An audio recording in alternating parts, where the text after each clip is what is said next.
चलिए पुनः प्रारंभ करते हैं। प्रभु की ऐसी इच्छा थी आज कि हम थोड़ा आज देर से प्रारंभ करें। 8:40 नहीं गए, किंतु फिर भी हमने सबने संकल्प लिया हुआ है। सब आज सुबह यहाँ उपस्थित हैं। पुनः प्रारंभ करते हैं। क्लांबरधरं देवं शशिवर्णं चतुर्भुजं प्रसन्नवदनं ध्यायेत् सर्वविघ्नोपशान्तये शान्ताकारं भुजङ्गशयनं पद्मनाभं सुरेशं विद्वाधारं विश्वाधारं गगनसदृश्यं मेघवर्णं शुभांगं लक्ष्मीकान्तं कमलनयनं योगिविधिर्यानगम्यं वन्दे विष्णुं भवभयहरं सर्वलोकैकनाथं सर्वमङ्गलमाङ्गल्ये शिवे सर्वार्थसाधिके शरण्ये त्र्यम्बके गौरी नारायणी नमस्तुते। सर्वदा सर्वकार्येषु नास्ति तेषां मङ्गलं येषां हृदयस्थो भगवान् मङ्गलायतनं हरि तदेव लग्नं सुदिनं तदेव ताराबलं चन्द्रबलं तदेव विद्याबलं देवबलं तदेव लक्ष्मीपते ते ग्रीवं स्मरामि। लाभस्तेषा जयस्तेषा कुत्स्तेषा पराजयः येषामिन्दिवर्षामो हृदयस्थो जनार्दनः। यत्र योगेश्वरः कृष्णो यत्र पार्थो धनुर्धरः तत्र श्रीवीर्यो भूति ध्रुवानीतिर्ममं विनायकं गुरुभानु ब्रह्मा विष्णु महेश्वरान् सरस्वतीं प्रणपादो सर्वकार्यार्थ सिद्धये अभिसिप्तार्थ सिद्धर्थे पूज्यते ये सरासुरे सर्वविघ्न हरस्तस्मै गणाधिपतये नमः।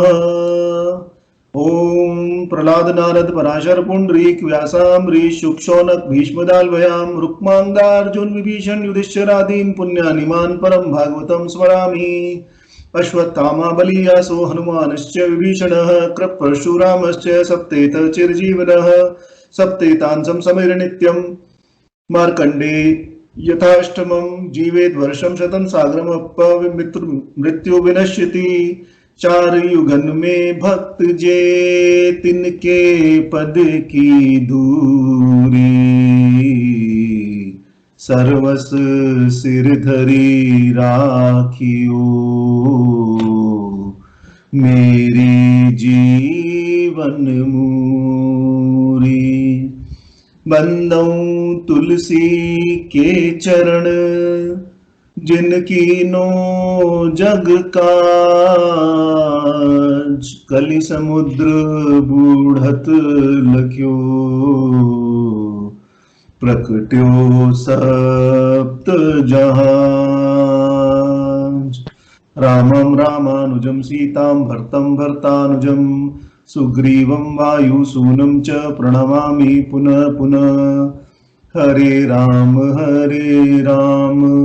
राम राम हरे हरे हरे कृष्ण कृष्ण कृष्ण हरे हरे। श्री सीताराम नाम महाराज की जय जय जय श्री सीताराम। राम नाम मणि दीप धरु जीह दे हरि द्वार तुलसी भीतर बार हूँ जो चाहसी उजियार। तुलसी राम हूँ ते अधिक राम भगत जिये जान। ऋणिया राजा राम भये धनिक भये हनुमान। कियो सुसेवक धर्म कपि प्रभु कृतज्ञ जिय जानी। जोरी हाथ ठाड़े भये बरदायक बरदानी।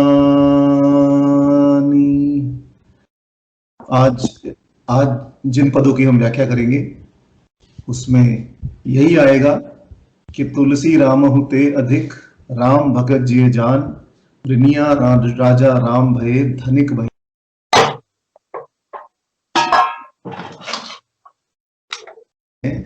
कि सुंदरकांड के पाठ करने में कुछ ना कुछ विघ्न तो आता ही है और वही विघ्न यहाँ आ रहा है क्योंकि जब कुछ मनुष्य यह संकल्प लेकर आगे चलते हैं कि हम कुछ अच्छा करेंगे, तब शास्त्रों में कहा गया है कि सुकर्म करते वक्त कोई बड़ा आप यज्ञ कर रहे हैं, कुछ आप बड़ा कार्य संपन्न कर रहे हैं, धर्म के लिए आप कुछ कार्य कर रहे हैं, तब इंद्रादि देवताओं को यह भय हो जाता है कि कहीं ये हमसे बड़े न बनकर हमारा ही स्थान न ले ले। तो कुछ ना कुछ विघ्न किसी भी बड़े कार्य में आता ही है, चाहे वह छोटा हो चाहे बड़ा हो।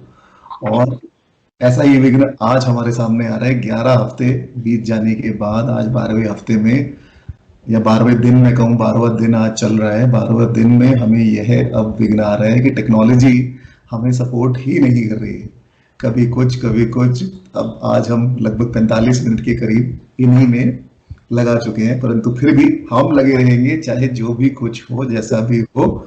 संकल्प हमने लिया है तो इसकी चर्चा, रामचरितमानस की चर्चा भी करते रहेंगे, सुंदरकांड की चर्चा भी करते रहेंगे, और श्री राम का नाम भी लेते ही रहेंगे, चाहे कितने भी विघ्न सामने हमारे आए।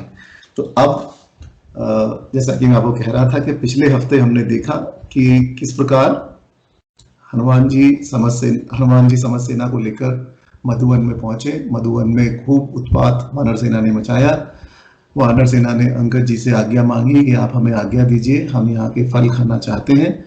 अंगद जी ने आज्ञा दी, हनुमान जी ने पीठ ठोक दी कि खाओ, जो आएगा उसको हम देखेंगे। तब वहां वानरों ने अत्यंत प्रसन्नचित होकर अनेकों फल खाए, वहां मधु का पान किया, शहद का पान किया, और शहद का पान करने के पश्चात जब दधिमुख और अन्य सेवकों ने जाकर राजा सुग्रीव के सामने यह कहा कि वानर वहां मधुवन को उजाड़ रहे हैं, तब सुग्रीव जी अत्यंत प्रसन्न हुए और समझ गए कि जरूर वानर प्रभु का कार्य कर कर आए हैं। यदि श्री राम का कार्य इन्होंने नहीं किया होता तो शायद मधुवन के फल खा ही नहीं पाते, डरे सहमे से, या तो मेरे सामने आते ही नहीं, और आते भी तो अत्यंत ही डरे सहमे से मेरे सामने आते। तब सुग्रीव जी ने समस्त वानरों को अपने सामने आ बुलाया, और जब वानर वहां उपस्थित हो गए तब सभी ने प्रणाम किया सुग्रीव जी को, और अब सुग्रीव जी को वो लेकर श्री राम के समक्ष आए। श्री राम ने प्रीति सहित सबसे भेंट की, और सभी वानरों से प्रीति सहित भेंट की, सबको हृदय लगाकर मिले। और उसके आगे अब जामवंत जी ने कहना शुरू किया। जामवंत कहे सुन रघुराया, जामवंत कहे सुन रघुराया, जा पर नाथ करू तुम दाया। ताही सदा शुभ सुख कुशल निरंतर, सुर नर मुनि प्रसन्नताऊ पर। सोई विजयी विनयी गुण सागर, तासु सुजसी त्रैलोक उजागर। मंगल भवन अमंगल हारी, द्रबहु सुदशरथ अजिर बिहारी। दीन दयाल बिरद संभारी, हरहु नाथ मम संकट भारी। श्री राम जय जय राम, श्री राम जय राम। अब यहाँ जैसे कि जब समस्त वानर सेना सुग्रीव जी के समक्ष आई थी, तब अति वृद्ध होने के कारण सर्वप्रथम न तो अंगद जी बोले, न हनुमान जी बोले, न कोई अन्य वानर वीर ही बोले, परंतु केवल जामवंत जी ने बोलना प्रारंभ किया। और इसी प्रकार जब अब जामवंत जी श्री राम जी के समक्ष उपस्थित हुए, तब जामवंत जी ने कहा कि हे रघुराज सुनिए, हे नाथ, जिस पर आप कृपा करें उसका सदा ही कल्याण है और उसकी निरंतर कुशल ही रहती है। सुर नर मुनि सभी उस पर निरंतर प्रसन्न रहते हैं, वही विजयी है, वही विनयी है और वही गुण सागर है। उसी पर, उसी का सुयश तीनों लोकों में प्रकाशित रहता है और उसी को विजय ही प्राप्त होती है। तो जामवंत जी ने यहाँ कहना प्रारंभ किया कि आप सभी की हम पर दया है, क्योंकि श्री राम ने पूछा था, प्रीति सहित सब भेंटे रघुपति करुणा पुंज, पूछी कुशल नाथ तब कुशल देखी पद कंज। तो श्री राम ने हृदय से लगाकर सबकी कुशल पूछी थी और वानरों ने उत्तर दिया था कि आपके चरण कमल के दर्शन प्राप्त करने से अब हमारी सब कुशल है। हमें जितना भी थकान हुआ, जितना भी श्रम हुआ, उस सभी को हम पीछे छोड़ आए हैं। अब आपके दर्शन हो गए तो अब सभी कुछ कुशल है। और जामवंत जी वही कह रहे हैं यहाँ कि आपकी हम सभी पर दया है, आपने करुणा कर कर हम सभी को हृदय से लगाया, कुशल पूछा, यही आपकी दया है और हम सभी आनंद में हो गए हैं। जब श्री राम सबसे प्रेम पूर्वक मिले थे, प्रीति सहित सब भेंटे, तब सभी आनंद में हो गए। उस आनंद में कोई भेदभाव नहीं था, कोई छोटा बड़ा नहीं था और सभी आनंद में होकर एक ही समान बन गए थे।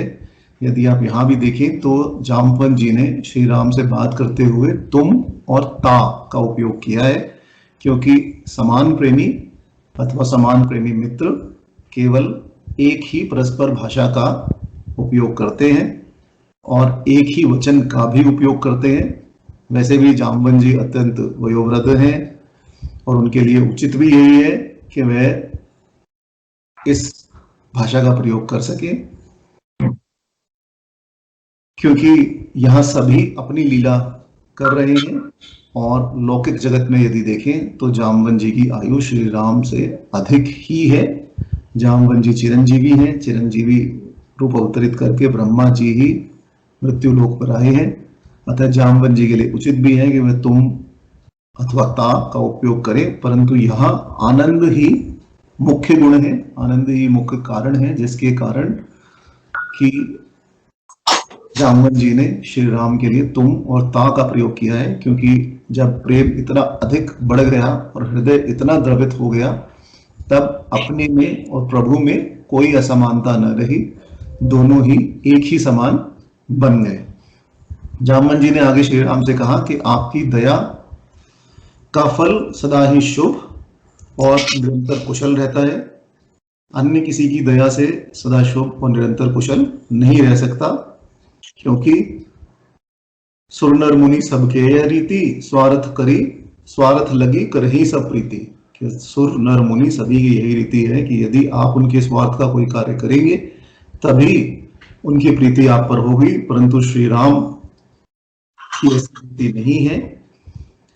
श्री राम केवल प्रणाम मात्र से ही प्रसन्न होने वाले हैं। ये कई जगह रामचरितमानस में आया है, सुंदरकांड में भी आप देखेंगे 3-4 जगह ये आया है कि केवल प्रणाम मात्र से जब विभीषण रावण संवाद होगा तो विभीषण जी भी रावण से यही कहते हैं कि प्रभु श्री राम केवल प्रणाम मात्र से ही प्रसन्न हो जाते हैं, इसलिए तुम श्री राम को प्रणाम करो और सीता जी को वापस दे दो। तो अर्थ यही है कि प्रभु श्री राम की दया से प्रभु श्री राम की भक्ति का फल सदा शुभ और निरंतर कुशल है। कभी भी ऐसा नहीं होता कि प्रभु श्री राम की दया हो और किसी का शुभ अथवा कुशल न हो। और यह कृपा प्रभु श्री राम की निरंतर बनी रहती है, प्रतिक्षण बनी रहती है, सदा बनी रहती है, किसी भी समय इसमें अंतर नहीं पड़ता। श्री राम और अन्य देवताओं में यही अंतर है कि जब तक सुर नर मुनि इत्यादि की स्वार्थ सिद्धि होती है तब तक वह प्रसन्न रहते हैं, स्वार्थ सिद्धि नहीं होती तो वह प्रसन्न नहीं रहते। परंतु श्री राम की दया होने से यह सब भी प्रसन्न हो जाते हैं और सुर नर मुनि इन तीन को प्रसन्न करने से मनुष्य 3 ऋणों से छूट जाता है। अब आपने हो सकता है ये कहीं पढ़ा हो कि शास्त्रों में कहा गया है कि हर मनुष्य के ऊपर जन्म से ही 3 ऋण होते हैं। कौन से वह 3 ऋण है? पहला ऋण है देव ऋण, ऋषि ऋण और पितृ ऋण। तो ये 3 ऋण है। पहला है देव ऋण, दूसरा है ऋषि ऋण और तीसरा है पितृ ऋण। और इसी को यहाँ गोस्वामी जी ने सुर नर मुनि कहकर बताया। कि सुर नर मुनि तीनों की प्रसन्नता उसके ऊपर रहती है जो श्री राम का नाम लेता है, श्री राम की भक्ति करता है, श्री राम की भक्ति के आनंद में मग्न रहता है और तीनों रणों से भी वह छूट जाता है। अब शास्त्रों में यही कहा गया है कि जब मनुष्य जन्म लेता है तब कर्मानुसार उसकी मृत्यु होने तक कई प्रकार के ऋण, पाप और पुण्य उसका पीछा करते रहते हैं। शास्त्रों में कहा गया है कि 3 तरह के ऋण को चुका देने से मनुष्य को अनेकों पापों और संकटों से छुटकारा मिल जाता है। जैसा कि मैंने आपको बताया 3 ऋण हैं, देव ऋण और ऋषि, और इन तीनों ऋणों को उतारना प्रत्येक सनातन धर्मी का कर्तव्य है। मनुष्य पशुओं से अलग इसीलिए है क्योंकि उसके पास नैतिकता, धर्म और विज्ञान की समझ है। जो व्यक्ति इसको नहीं मानता वह कहा गया है कि वह पशुवत ही है। येषा न विद्या न तपो न ज्ञानम, तो जिसके पास न विद्या है, न ज्ञान है, न धन है, वह केवल पशु रूप में ही इस पृथ्वी पर विचर रहा है और केवल भूरि भार भूता अर्थात केवल भार के रूप में ही पृथ्वी पर विचरण कर रहा है। यदि हम तीनों ऋण, अब प्रश्न ये हो सकता है कि 3 ऋण हम ना उतारें, ना चुकाएं तो क्या होगा? यदि हम 3 ऋण और ये 3 ऋण चुकाने का प्रयास नहीं करते, उतारने का प्रयास नहीं करते, तो त्रिविध संताप हमें सदैव प्राप्त होते रहते हैं। त्रिविध संताप जिनकी शांति हम सदैव शांति मंत्र में मांगते हैं। त्रिविध ताप अधिदैविक, अधि आध्यात्मिक और अधिभौतिक, ये तीनों ताप हमें संकट देते रहते हैं। देवऋण, सबसे पहले देवऋण माना जाता है कि ये ऋण भगवान विष्णु का है। और ये कैसे पूरा होता है? ये उत्तम चरित्र रखते हुए दान और यज्ञ करने से आप देवऋण को चुका सकते हैं। कहा जाता है कि जो लोग धर्म का अपमान करते हैं, धर्म के बारे में भ्रम फैलाते हैं या वेदों के विरुद्ध कार्य करते हैं, उनके ऊपर यह ऋण दुष्प्रभाव डालने वाला सिद्ध होता है और उनको ताप प्राप्त होता है। ऋषि ऋण यह भगवान शंकर का है। वेद, उपनिषद, गीता पढ़कर उसके ज्ञान को आगे बांटना और भगवत भाव में मग्न रहना, उसी से यह ऋण पूरा हो सकता है। जो व्यक्ति ऐसा नहीं करता उस पर भगवान शिव और ऋषिगण सदा ही अप्रसन्न रहते हैं, क्योंकि आदि जो देव हैं, आदि ऋषि हैं, आदि योगी हैं, वो तो भगवान शंकर ही है। पितृ ऋण यह ब्रह्मा जी का ऋण माना गया है और हमारे पूर्वजों, हमारा कुल, हमारे धर्म, हमारे वंश इत्यादि से जुड़ा हुआ है। इसको पृथ्वी का ऋण भी कहते हैं, जो कि संतान द्वारा चुकाया जाता है। धर्म, देश के अनुसार कुल परंपरा का अनुकूलन, पितृपक्ष में तर्पण और श्राद्ध करना तथा संतान उत्पन्न करके उसमें धार्मिक संस्कार डालकर इस पितृ ऋण से मुक्ति मिलती है। तो ये 3 ऋण हैं जो हर मनुष्य पर होते हैं और हर मनुष्य को इन ऋणों को उतारने का प्रयास अवश्य करना चाहिए। अब कुछ लोग इसमें भी प्रश्न उठाते हैं, सनातन धर्म पद्धति पर भी प्रश्न उठाते हैं कि जब मनुष्य इस पृथ्वी पर ही नहीं रहा तब उसके नाम पर दूसरों को खिलाकर तर्पण करने से क्या लाभ है। इस पर बहुत ही विस्तार से एक लेख हम पहले ही लिख चुके हैं, हमारी वेबसाइट पर उपलब्ध है कि श्राद्ध तर्पण क्यों किया जाता है। शास्त्र सम्मत है, विज्ञान सम्मत है, और आप भी कई बार देखेंगे अपने जीवन में कि जब आप कठिन परिस्थितियों से गुजर रहे होते हैं तब अचानक आपको किसी न किसी धन लाभ की प्राप्ति होती है, किसी भी रूप में। या तो कोई आपकी सहायता करेगा या फिर आपको कहीं से ऐसा धन प्राप्त होगा जिसकी आपको बिल्कुल आशा नहीं होगी, या फिर कुछ और आपको किसी धन के रूप में नहीं तो किसी और रूप में आपको कुछ ना कुछ फायदा होगा जिसकी आपने बिल्कुल कभी अपेक्षा नहीं की थी।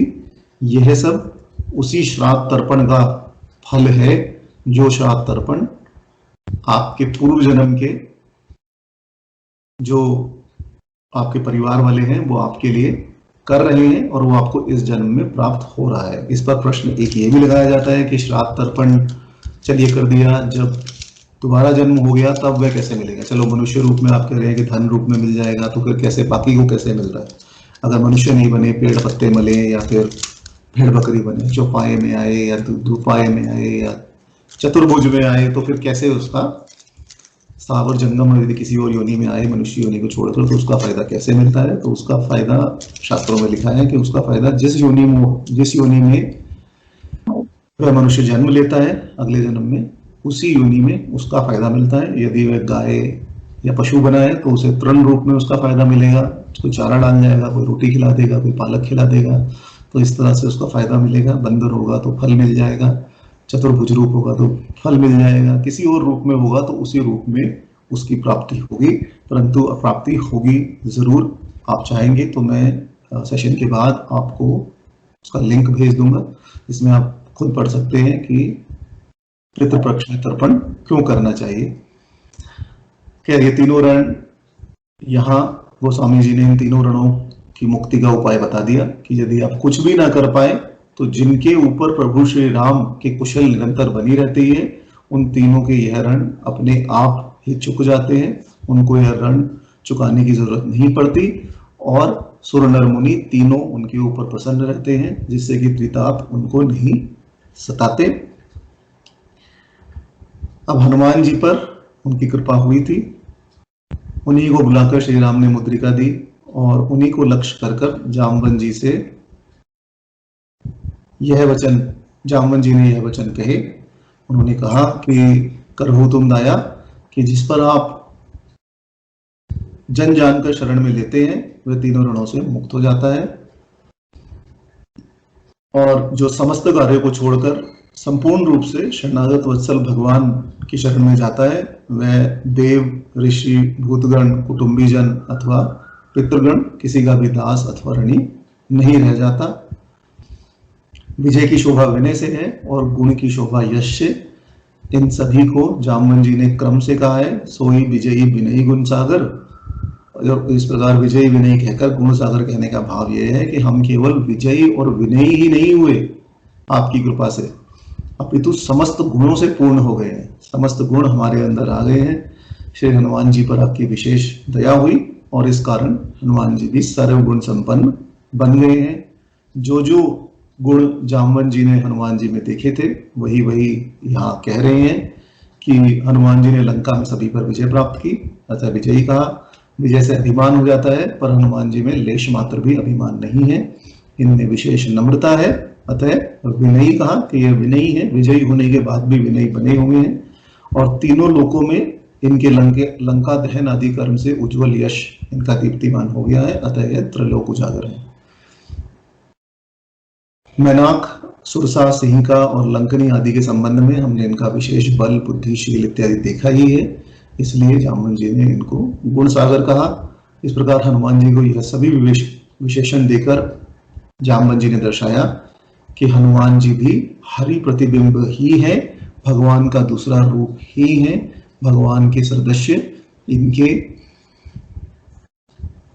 मन में भी, इनके हृदय में भी समस्त गुण विद्यमान है, और इनमें भी इतनी शक्ति है, हनुमान जी में भी इतनी शक्ति है कि ये दूसरों को भी विजयी, विनयी और गुण सागर बना सकते हैं।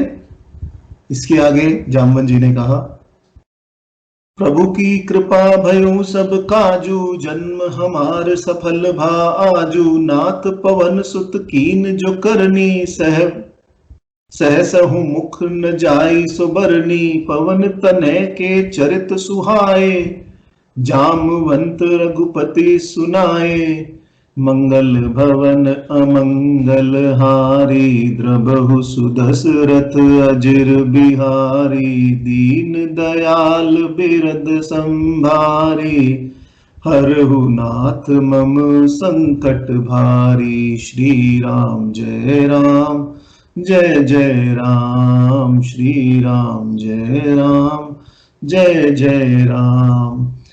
जामवन जी ने कहा कि हे प्रभु, आप ही की कृपा से सभी कार्य संपूर्ण हुआ है, जिसके कारण आज हमारा जन्म सफल हुआ। हे नाथ, पवन पुत्र श्री हनुमान जी ने जो करनी की है वह हजारों मुख से, एवं जिनके हजारों मुख हैं वह शेष जी भी कहने में असमर्थ हैं, उनका वर्णन नहीं किया जा सकता, यह कहकर जामवंत जी ने पवन पुत्र के सुंदर चरित्र रघुपति श्री राम जी को सुनाए। प्रभु की कृपा का भाव यही है कि आप प्रभु सर्वसमर्थ हैं, अतः आपकी कृपा से कार्य पूर्ण हुआ, अन्यथा हमारे समर्थ से तो ऐसा दुष्कर कार्य कैसे सब पूरा हो सकता था, और इसे करने की योग्यता भी हमें नहीं थी। और इस प्रकार आपकी कृपा करने से ही यह कार्य पूर्ण हो सका, और यह कार्य पूर्ण होने के कारण ही जन्म हमारा सफल भा आजू, अर्थात हम सब वानरों का जन्म सफल हो गया और हमारी कीर्ति समस्त तीनों लोकों में विख्यात हो गई। सब वानरों को सुग्रीव जी ने भी यही उपदेश दिया था कि देह धरे कर यह फल खाई। उसी के अनुसार जामवंत जी यह कह रहे हैं कि अब राम कार्य पूर्ण होने पर हम सभी अपने जन्म की सफलता मानते हैं। भगवान का कार्य तो उनकी कृपा से ही, उनके प्रताप से ही पूर्ण होता है, परंतु सेवक मात्र बनकर, केवल उसका कारण बनकर, उसका निमित्त मात्र बनकर हम अपना जब जन्म सफल कर लेते हैं और अनायास ही सुयश को प्राप्त हो जाते हैं। परंतु भगवान का कार्य कोई कर नहीं सकता। भगवान का कार्य तो केवल भगवान की दया और कृपा से ही संभव हो सकता है, उन्हीं के प्रताप से संभव हो सकता है। उन्हीं का प्रताप था कि हनुमान जी इतना भारी कार्य, इतना दुर्दर्श कार्य कर कर लंका से वापस आए और उनको न तो किसी प्रकार की कोई हानि हुई और न ही लंका को जलाते समय उनकी पूंछ ही जल पाई। इसलिए श्री राम का कार्य केवल श्री राम के प्रताप द्वारा ही पूर्ण हुआ। इस प्रकार भक्त के चरित्र की अनंतता, भगवान से अनन्यता दिखाकर जामवंत जी ने कहा, नाथ पवन सुत कीनी जो करनी, कि यह सब कार्य आपकी कृपा से, आपके प्रताप से, आपके बल से केवल हनुमान जी ने ही किया है। कोई भी ऐसी करनी अथवा कर्म केवल बल से संभव है, और हनुमान जी पवन पुत्र हैं, बलवान हैं, और इसके ऊपर आपका बल भी श्री हनुमान जी के साथ है, और इसी के कारण हनुमान जी ऐसा अकथनीय कार्य जिसका इतिहास में आज तक वर्णन नहीं है और जिसका वर्णन सहस्त्रों मुखों से भी नहीं किया जा सकता, यह कर कर आए हैं।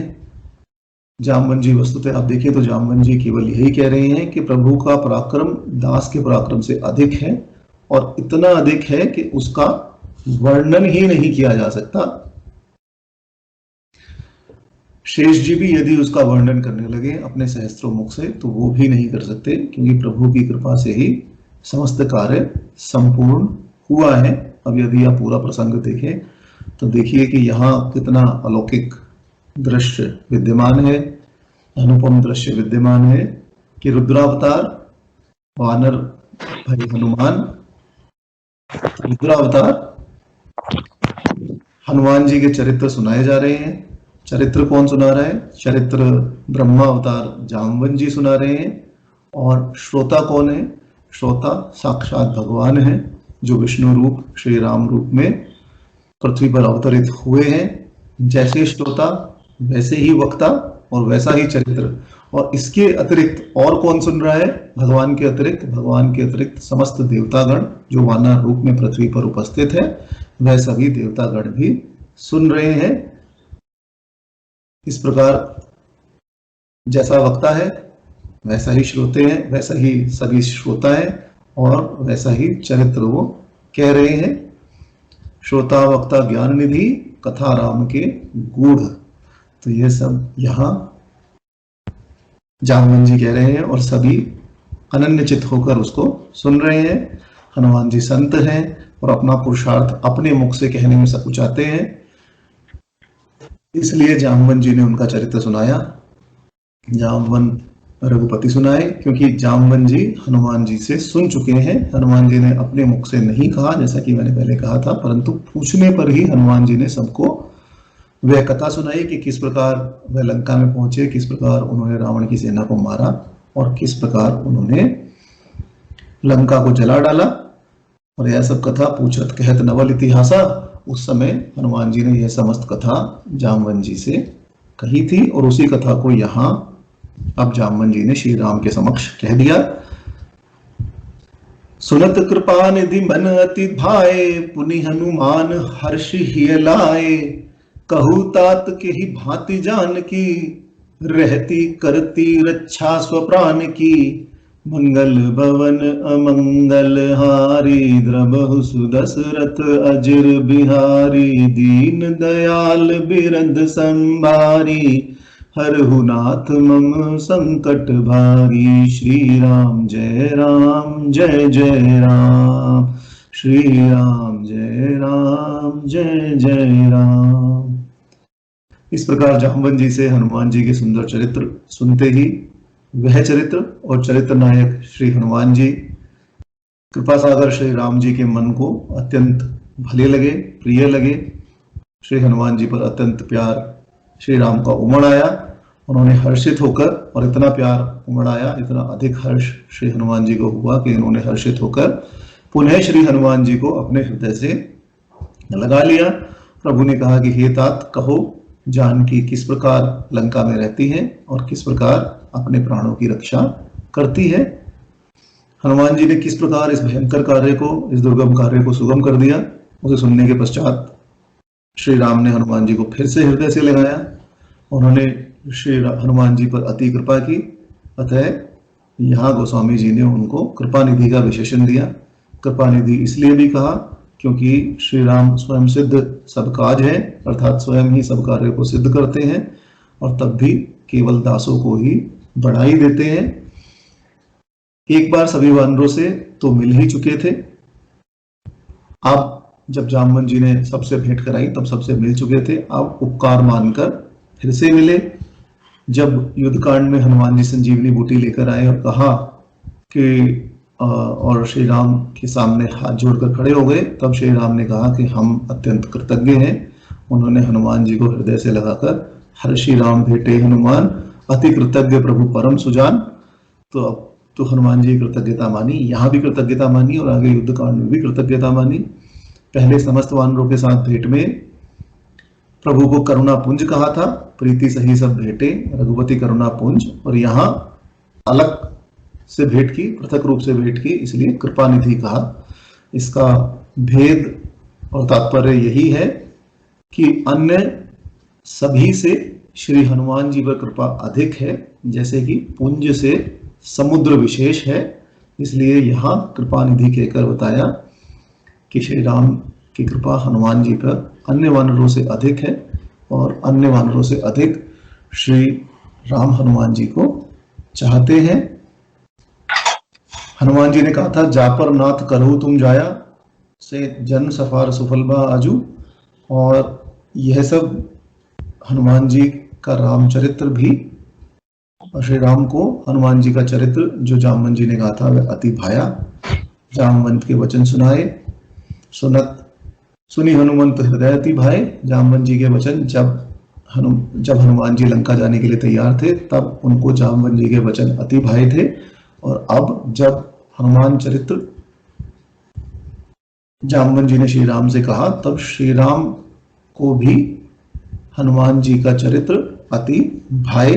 इस प्रकार यहाँ स्वामी और सेवक की अनन्य प्रेम, अनन्य प्रीति दिखाई गई कि दोनों को जाम्बवन जी के वचन ऐसे हैं कि श्रोता को अति भाते हैं, चाहे वह श्रोता कोई भी हो। जिस भी किसी विषय में जाम्बवन जी कहते हैं, जब पहले जाम्बवन जी ने प्रभु के विषय में हनुमान जी को कहकर प्रेरित किया, हनुमान जी को वह वचन बहुत अच्छे लगे, और अब जब हनुमान जी वापस आ गए तब श्री राम के समक्ष उन्हीं सब बातों को कहकर हनुमान चरित्र को उन्होंने कहा, जिससे कि श्री राम को भी उनका चरित्र अत्यंत ही अच्छा लगा, अत्यंत भाया। पहले हनुमान जी के वचन अति भाए और यहाँ हनुमान जी को वचन अति भाए और यहाँ श्री राम जी को वचन अति भाए। हनुमान जी सीता जी को देख कर आए हैं, इसलिए श्री राम ने हृदय से लगाकर सारा वृतांत जानना चाहा कि तुम किस प्रकार मिले, बताओ सीता कैसी है, वह राक्षसों के बीच में अपने देह और धर्म का निर्वाह कैसे करती हैं। और श्री राम जी ने पूछा कि करती रक्षा सो प्राण की, यह बताओ कि किस प्रकार अपने प्राण की रक्षा करती हैं, क्योंकि वह तो अत्यंत सुकुमारी है। अवध में तो वह कहती थी, रखिए अवध जो अवध लगी, रहत न जान अनि प्राण, कि अवध में मैं अवध की तरह ही रहूंगी। यदि आप मुझे अवध में छोड़कर जाएंगे और अवध में मैं रहूंगी तो मैं अपने प्राण छोड़ दूंगी। यह उस समय की बात है जब प्रभु श्री राम वनवास के लिए निकल रहे थे और उन्होंने सीता जी से कहा कि आप अयोध्या में ही रहें और अयोध्या में रहकर माता कौशल्या की सेवा करें, क्योंकि आपको वनवास नहीं मिला है, वनवास केवल मुझे मिला है। तब सीता जी ने कहा कि नहीं, मैं आपके समक्ष अवश्य चलूंगी, और उनकी आगे आगे चलने लगी। और उन्होंने कहा कि अगर आप मुझे यहाँ अवध में छोड़कर रहे तो मेरे प्राण रही रहेंगे, क्योंकि मेरे प्राण तो आप ही के चरण कमलों में हैं, आप ही के साथ मेरे प्राण भी जुड़े हुए हैं। यदि आप अवध में नहीं रहेंगे तो मैं भी नहीं रह पाऊंगी, मेरे प्राण निकल ही जाएंगे। तो अब यह कहो कि मेरे वियोग में वह कैसे अपने प्राणों की रक्षा कर रही हैं। वाल्मीकि रामायण में भी हनुमान जी से उन्होंने यही पूछा था कि कथम सामम श्रुशोणी भीरु भीरु सती तदा भयावहानाम घोरणानाम मध्ये तिष्ठति रक्षसाम शारदस्ति मदिरुक्तो नूनम चंद्रम इदम्बुबे आवृतम वदनम तस्या न विराजति सांप्रप्तम। अर्थात यह बताओ कि वह सुंदरी और अत्यंत भीरु, अत्यंत डरने वाली श्री सती सीता जी उन भयंकर राक्षसों के बीच में किस प्रकार रहती हैं।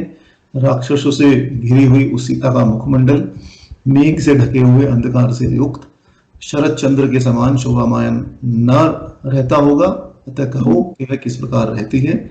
यही सही भाव यहाँ रहती करती रक्षा सौ प्राण की में गोस्वामी जी ने दिए हैं। जब श्री राम ने ऐसा पूछा तब हनुमान जी ने कुछ अधिक न कहते हुए उत्तर दिया, नाम पाहरु दिवस निसी ध्यान तुम्हार कपाट लोचन निज पद जंत्रित जाहि प्राण के ही बाट सियावर रामचंद्र भज जय शरणम मंगल भवन अमंगल हारी द्रबहु सुदशरथ अजिर बिहारी दीन दयाल बिरद संभारी हरहु नाथ मम संकट भारी। श्री राम जय राम जय जय राम, श्री राम जय राम जय जय राम। श्री राम के इस प्रकार पूछने पर श्री हनुमान जी ने उत्तर दिया कि आपका नाम रात दिन का पहरा और रक्षक है, आपका ही ध्यान दरवाजा है, नेत्र आपके चरणों में लगे हुए हैं। तब बताइए कि प्राण किस मार्ग से निकल सके। हनुमान जी ने कहा कि वैसे प्राण तो धारण कर रही हैं, किंतु केवल आप ही के आश्रय उन्होंने अपने प्राण धारण किए हुए हैं। यदि आपका आसरा, आपका बल, आपका प्रताप न रहता, आपका स्मरण न होता सीता जी को, तो उनके प्राण कभी के निकल गए होते। और इस प्रकार सीता जी की दशा का वर्णन करते हुए हनुमान जी श्री राम से कहते हैं कि सीता माता निरंतर एक रात दिन एक ही दशा में बैठी रहती हैं, सिर नीचे किए हुए आपके ध्यान में निमग्न, निरंतर आपका ही नाम लेती रहती हैं। रात दिन दरवाजे लगे रहें, जंजीरें बंधी रहें, उस पर भी रक्षक निरंतर पहरा देते रहें, तब कोई निकल ही कैसे सकता है। अब हनुमान जी को देखकर आपको स्मरण होगा कि हनुमान जी को देखकर जानकी जी अत्यंत विस्मित हो गई थी। उस समय उनके मन की जो विचार वाल्मीकि जी ने दिए थे वही इस दोहे से मिलते जुलते हैं। उस समय उन्होंने कहा था कि मैं सो थोड़ी रही हूँ कि मैं स्वप्न देख रही हूँ, मुझ दुख और शोक से पीड़िता को नींद कब आने लगी। निद्रा तो सुखी लोगों को आती है। जब से उन चंद्रनयन श्री रामचंद्र जी से वियोग हुआ है तब से मुझे सुख कैसा, इस कारण तो यह जान पड़ता है कि मैं रात दिन उनके ध्यान में रहती हूँ और राम राम ये निरंतर रटा करती हूँ। इसी से मुझे उनके अनुरूप ही दिखाई और सुनाई देता है। सदा की भांति आज भी मैं उन्हीं का ध्यान कर रही थी, मैं तो सदा उन्हीं का ध्यान किया करती हूँ। सारांश ये है कि हनुमान जी कहते हैं कि आप पूछते हैं कि वे कैसे जीती है, पर वास्तविकता तो ये है, असली बात तो ये है कि आपके विरह वियोग में उनके प्राण निकल ही गए होते, परंतु क्या करें, प्राणों को भी निकलने का रास्ता नहीं मिलता, क्योंकि सब जगह श्री राम नाम की ही टेक लगी है। जो दशा हनुमान जी ने देखी थी वह यहाँ जो कि तो कह रहे हैं, हालांकि उन्होंने इतने अधिक शब्दों में नहीं कही जैसा कि देखी थी। उन्होंने क्या देखा था? उन्होंने देखा था बैठे बीती जात निसी जामा और निज पद नयन दिए मन चरण राम चरण महली। तो वही कह रहे हैं कि दिवस निशी से अर्थ है कि निरंतर, अर्थात ना तो वह स्नान करती है, ना भोजन करती है, ना विश्राम करती है, ना आपके ध्यान से अलग ही होती है और न मन से ही अलग होती है। आपका नाम छोड़कर कोई अन्य बात बोलती है, आपका नाम छोड़कर कोई अन्य बात नहीं बोलती, यहाँ तक कि दृष्टि भी ऊपर नहीं करती। सारी रात बैठे बैठे ही बीत जाती है और इसी भांति माता सीता लंका में रहती है। आप में उनका प्रेम ऐसा है कि नाम और ध्यान छूटते ही प्राण निकल जाए। इसी से आपकी मूर्ति और नाम का निरंतर संयोग रखती है, पल भर भी उनको वियोग नहीं होता। श्री जानकी जी के मन, वचन और कर्म निरंतर आप में ही लगे हैं। इस प्रकार वह अपने प्राणों की रक्षा करती रहती है। यहाँ हनुमान जी ने वैराग्य, भक्ति और योग तीनों का वर्णन श्री राम के समक्ष कर दिया। नाम पहरू वैराग्य है, क्योंकि निरंतर रात दिन जागना यह वैराग्य का ही लक्षण है। ध्यान तुम्हार भक्ति है और लोचन निजपद यह योग है। कहने का अर्थ यही है कि जो भी इस प्रकार मन, क्रम और वचन से, मन, कर्म और वचन से श्री राम के नाम रूप में लगा रहे, उस पर काल का अधिकार नहीं रह जाता। और हनुमान जी ने इस प्रकार श्री जानकी जी की अत्यंत दीनहीन दशा का कुछ ही शब्दों में वर्णन कर दिया कि जानकी जी तो प्राण त्यागने को तत्पर हैं, परंतु आपके नाम का ही सहारा लेकर बलपूर्वक अपने प्राणों को धारण किए हुए हैं। किसी को भी बलपूर्वक रोकने का उपाय यही है कि उसको ताले में बंद कर दिया जाए और पहरा बिठा दिया जाए। उसको बाहर निकलने का मार्ग ही नहीं मिलेगा तो जाएगा कहाँ से? यही काल से बचने का उपाय है। और यह उपाय आज भी आप देखें तो समाज में चल रहा है। कोरोना लहर से बचने का यदि साधन है तो साधन यही है कि घर में रहें, श्री राम नाम का चिंतन करें और मन को सत्कर्मों में लगाएं, जिससे कुछ और सोचने का अवसर ही ना मिले। अब प्रश्न यहाँ यह हो सकता है कि राम नाम जपना योग श्री हनुमान जी ने श्री राम से कहा कि वह निरंतर आप ही का राम नाम जपती रहती है, परंतु इसका कहीं कोई उदाहरण ना तो सुंदरकांड में आता है, ना वाल्मीकि रामायण में ही है कि किस प्रकार वह राम नाम का जप करती है। क्योंकि जो कहा गया कि वह केवल एक अवस्था में बैठकर एकटक नीचे की ओर देखती रहती है। तब राम नाम का स्मरण कैसा हो रहा है?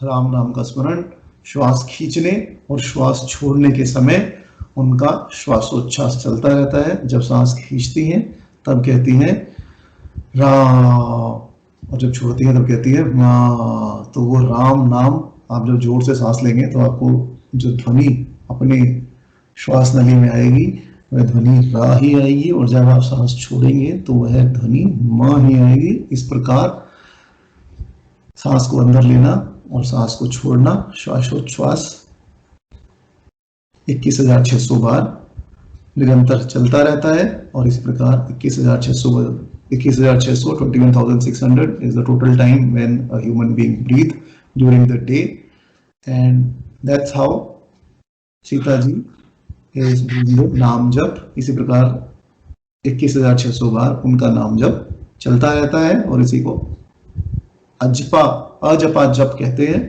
जानकी जी भी इसी अजपा जप के आश्रय लेकर अपने प्राणों की रक्षा कर रही हैं। सांस खींचती है रा का नाम लेती है और छोड़ती है तो माँ का नाम लेती है, और इस प्रकार उनका अजपा जप चलता रहता है। इस प्रकार श्री राम के दोनों प्रश्नों का उत्तर हनुमान जी ने केवल एक ही दोहे में दे दिया। या अधिक कहने की आवश्यकता नहीं है। आप केवल इतना ही जान लीजिए कि केवल आपके नाम के सहारे ही सीता जी अपने प्राण धारण किए हुए हैं। वाल्मीकि रामायण में ऐसा नहीं है। वाल्मीकि रामायण में हनुमान जी बहुत ही विस्तृत रूप में श्री राम को बताते हैं कि किस प्रकार उन्होंने अपने प्राण धारण किए हुए हैं। और एक बार सुनने के पश्चात श्री राम पुनः हनुमान जी से कहते हैं कि तुम एक बार, कि तुम्हारी बातों से मेरा मन नहीं भर रहा, तुम एक बार फिर कहो। कि किस प्रकार जानकी जी लंका में रहती है। तो हनुमान जी एक बार फिर से वाल्मीकि रामायण में श्री राम को यह सब कहते हैं, परंतु यहाँ गोस्वामी जी ने केवल एक दोहे में उन 2 सर्गों का भाव भर दिया है। दोनों बार जो भी हनुमान जी ने कहा उसका भाव यहाँ भर दिया है, ज्यादा विस्तार देने की आवश्यकता यहाँ हनुमान जी ने नहीं समझी। तो हनुमान जी ने आगे कहा, चलत मोही चूड़ामणि दीनी, रघुपति हृदय लाई सोलीनी, नाथ जुगल लोचन भरी बारी, बचन कहे कछु जनक कुमारी, श्री राम जय जय राम, श्री राम जय राम। मंगल भवन अमंगल हारी, द्रबहु सुदशरथ अजिर बिहारी, दीन दयाल बिरद संभारी, हरहु नाथ मम संकट भारी, श्री राम जय राम, श्री राम जय राम।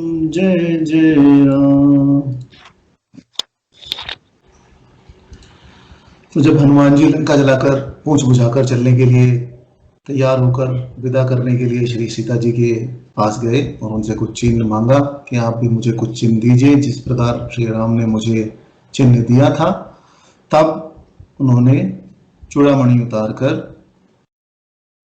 हनुमान जी को दी।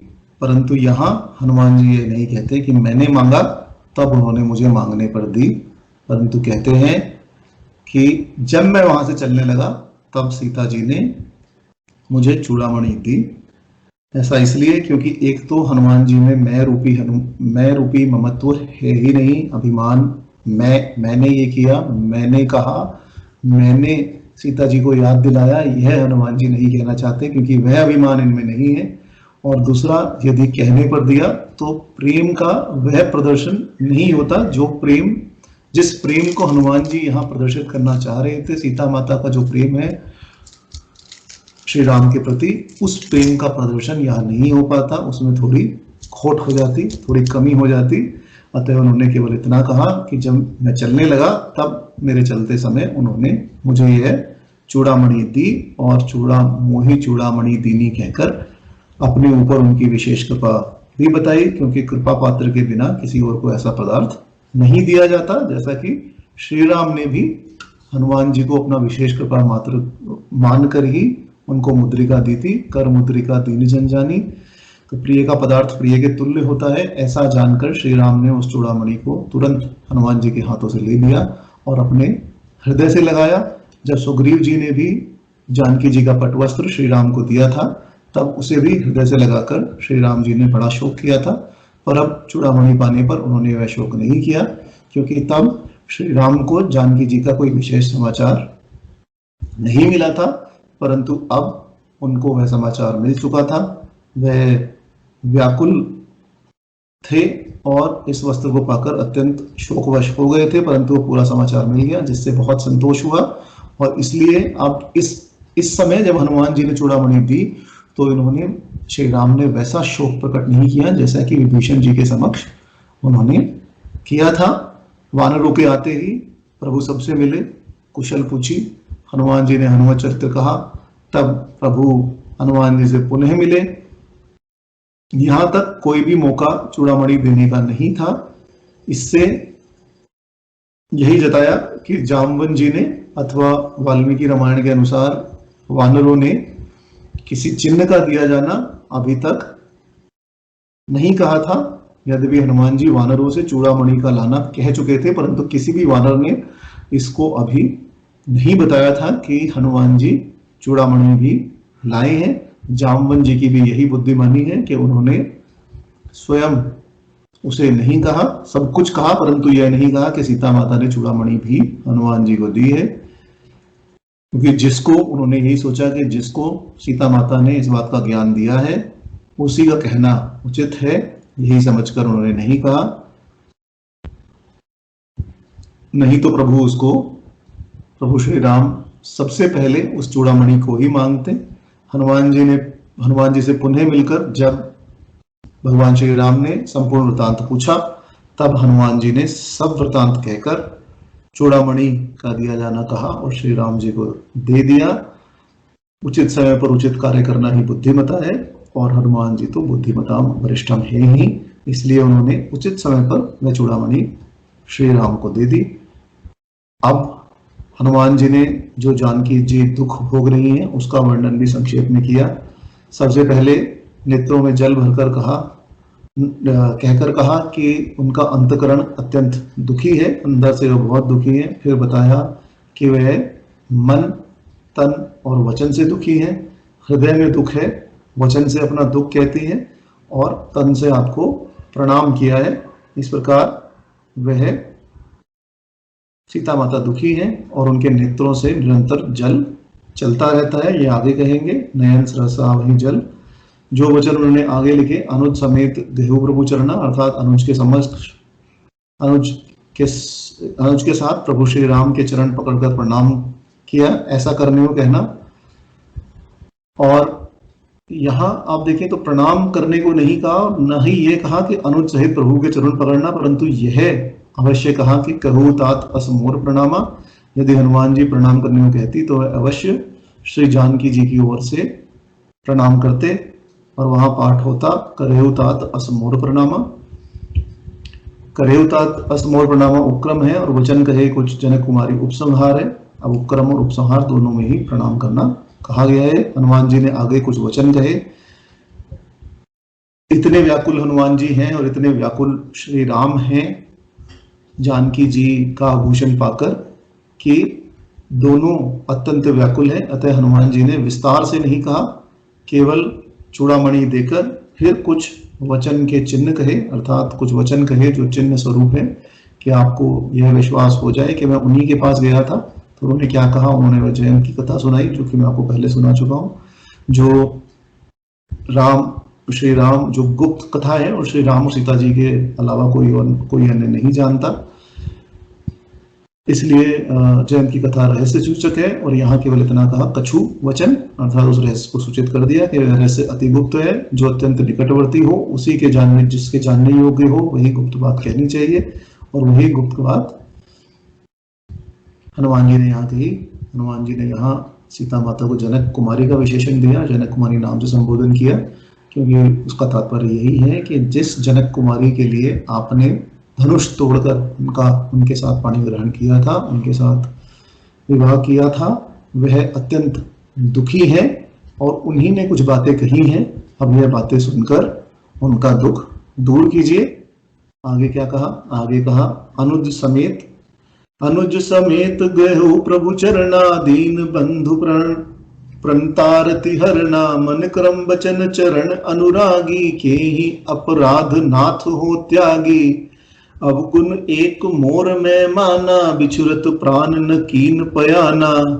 हनुमान जी ने सीता जी का संदेश आगे देते हुए कहा कि अनुज समेत प्रभु के चरण पकड़े, इस प्रकार प्रणाम करते हुए कहो कि प्रभु आप दीन बंधु हैं, प्रणत के दुख हरने वाले हैं, प्रणाम मात्र से ही प्रसन्न होने वाले हैं। अथवा हे दीन बंधु, मैं मन कर्म और वचन से आपके चरणों की अनुरागिनी हूं। तब हे नाथ, किस अपराध से त्याग दी गई?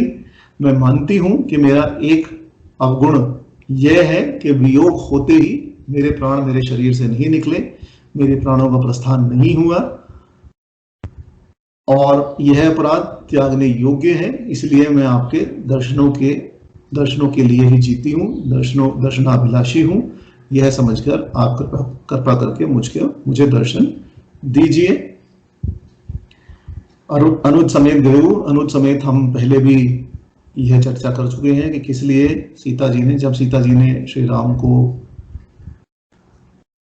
दिखाया था कि किस प्रकार प्रणाम करना, तब उन्होंने कहा था कि अनुज समेत प्रभु श्री राम को हाथ जमीन पर लगाकर उन्होंने कहा था कि इस प्रकार उनको प्रणाम करना। अनुज समेत इसीलिए कहा था क्योंकि कुछ कटु वचन सीता जी ने लक्ष्मण जी को कहे थे, और अब उसी का एक प्रकार से माफी मांगने के लिए, या आप कहें कि वो अपना प्रेम प्रदर्शित करने के लिए कि तुम्हारा कहा ठीक था, तुम्हारा कहा मैं मान जाती तो आज ये दुर्दशा नहीं देखनी पड़ती। इस वजह से सीता जी ने कहा कि अनुज समेत प्रभु के चरण पकड़ना, अथवा स्नेह की व्याकुलता से भी चरण पकड़ने को कहा कि अत्यंत स्नेह है। जिस प्रकार वियोग होते ही कौशल्या अंबा जी श्री राम के चरणों में लिपट गई थी, उसी प्रकार यहां सीता जी ने कहा कि तुम अनुज समेत श्री राम के चरण पकड़ना। क्यों पकड़े लक्ष्मण जी के चरण, इसका कई संतों ने, कई महानुभावों ने, कई महात्माओं ने समाधान अनेक प्रकार से किया है। अध्यात्म रामायण में लिखा है कि उन्होंने अश्रुपूर्ण लोचन होकर कहा, आंखों में आंसू भरकर कहा कि हे कुल नंदन, मैंने जो दुर्वचन कहे थे उसको क्षमा करो, और जिस प्रकार श्री राम मेरा कल्याण करने के लिए उद्युत हो वह कार्य करो। और इसी के अनुसार चरण स्पर्श से क्षमा प्रार्थना की, अपनी दीन दशा प्रदर्शित की। या फिर यह कहा कि अनुज समेत तुम दोनों के पैर पकड़कर कहना, केवल श्री राम के पैर ही मत पकड़ना, जब दोनों साथ हो तब कहना, ताकि लक्ष्मण जी भी सुन सके कि मैंने दोनों के पैर पकड़कर क्षमा मांगने को कहा है और मेरी रक्षा करने को कहा है।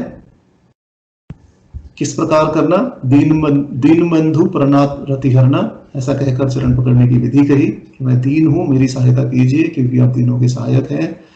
मैं मन क्रम वचन से आपकी चरणानुरागिणी, चरण की अनुरागिणी हूं, आपकी शरण में हूं, आर्थ हूं, अतः आप मेरे दुख का हरण कीजिए। आप समर्थ और अजय होकर भी मेरी उपेक्षा कर रहे हैं, इससे पता चलता है कि निसंदेह मेरा कोई बड़ा अपराध बन गया है, और आप कृपया मेरे अपराध को क्षमा कीजिए और मेरी रक्षा लंका से कीजिए। जैसे हनुमान जी ने सीता जी से कहा था, यह सब चर्चा हम पहले कर आए हैं। जिस प्रकार के शब्द हनुमान जी से श्री सीता जी ने कहे, वैसे ही उन्होंने श्री राम जी से यथावत कह दिए। आगे सीता जी ने कहा कि मैं स्वीकार करती हूँ, क्योंकि मैंने पहले कहा था, रखिए अवध जो अवध लगी, रहत न जानिए ही प्राण, कि यदि आप मुझे अवध में रखेंगे तो मेरे प्राण नहीं रहेंगे। और अब मैंने उसको कहकर नहीं दिखाया। अपराध करके जो ना माने यह बड़ा दोष है। अतः सीता जी अपने अपराध को मान लेती हैं और कहती हैं कि मैंने माना कि यह अवगुण है और नाद और अपराध है, परंतु आप मुझे दीनहीन समझकर मेरे ऊपर दया कीजिए और मेरी रक्षा करिए। आगे कहा, नाथ जो नयनी को अपराधा, निसरत प्राण करई हट बाधा, बिरह अग्नि तनु तूल समीरा, श्वास जरई छन मही शरीरा, नयन स्रवहि जल निज हित लागी, जरे न पाव देह बिहरागी, मंगल भवन अमंगल हारी, द्रबहु सुदशरथ अजिर बिहारी, दीन दयाल बिरद संभारी, हरहु नाथ मम संकट भारी। श्री राम जय राम जय जय राम, श्री राम जय राम जय जय राम। आगे उन्होंने कहा, परंतु हे नाथ, वह अपराध नेत्रों का है, प्राण निकलने में हट करके बाधक होते हैं, विरह अग्नि है, शरीर रुई है, श्वास पवन है। इस प्रकार शरीर क्षण भर में जल जाए, परंतु नेत्र, मेरी नेत्र अपनी आंखों से अपने हित के लिए, आपके दर्शन करने के लिए निरंतर जल गिराते रहते हैं, जिससे विरह अग्नि होने के कारण भी देह नहीं जल पाती। यहाँ सीता जी वस्तुतः यही कह रही है कि प्राण तो रहना ही नहीं चाहते, प्राण तो शरीर छोड़ने को उद्युत है, परंतु नेत्रों ने उन्हें हठात ही रोक रखा है, बलपूर्वक रोक रखा है। प्राणों का यह हाल कहकर फिर शरीर का हाल कहती है कि विरह अग्नि शरीर में अत्यधिक है, परंतु उस विरह अग्नि से शरीर जल नहीं पाता। क्यों? क्योंकि नेत्र से निरंतर जल की धारा बहती रहती है, और नेत्रों से निरंतर जल की धारा बहने के कारण विरह अग्नि बुझ जाती है, और न तो देह ही जलती है, न ही प्राण ही बाहर निकलते हैं। देह और प्राण सभी को परम प्रिय होते हैं, परंतु कहती है कि आपके वियोग में वह दोनों में से किसी को भी रखना नहीं चाहती, पर करे तो करे क्या, न तो प्राण ही निकलते हैं और न देह ही जलती है। दशरथ जी ने भी ऐसे कुछ वाक्य विश्वामित्र जी से कहे थे जब विश्वामित्र श्री राम को तड़कावध के लिए अपने साथ ले जाने के लिए आए थे। उन्होंने कहा था, देह प्राण ते प्रिय कछु नाही, सो मुनि देव निमिष एक माही, कि देह और प्राण से अधिक प्रिय किसी को कुछ नहीं होता, परंतु मैं अपने देह और प्राण दोनों को एक निमिष में ही आपके हवाले कर रहा हूँ। राम और लक्ष्मण के रूप में आप उनका ध्यान रखिएगा। और इससे आगे कहती है, विरह अग्नि तनु तूल समीरा, श्वास जरे छन मही शरीरा। तन को तूल कहने का आशय ये है कि शरीर का रक्त और मांस तो विरह अग्नि से जल गया, सूखा हुआ शरीर बचा है। शरीर के भीतर विरह और श्वास है जो उसे जलाते हैं, जैसे कि रुई के भीतर अग्नि और पवन रहकर रुई को जलाते हैं। लकड़ी आदि को जलने में तो फिर भी कुछ समय लगता है, परंतु रुई के जलने में जरा भी विलंब नहीं होता। परंतु नयनों से आंसू बहने के कारण वह अग्नि भी जल जाती है, वह रुई भी नहीं जलती। और केवल प्रभु श्री राम के दर्शनार्थी सीता जी ने यहाँ शरीर धारण किया हुआ है। रोने से आंसू बहते हैं तो वह विरह कुछ शांत हो जाता है।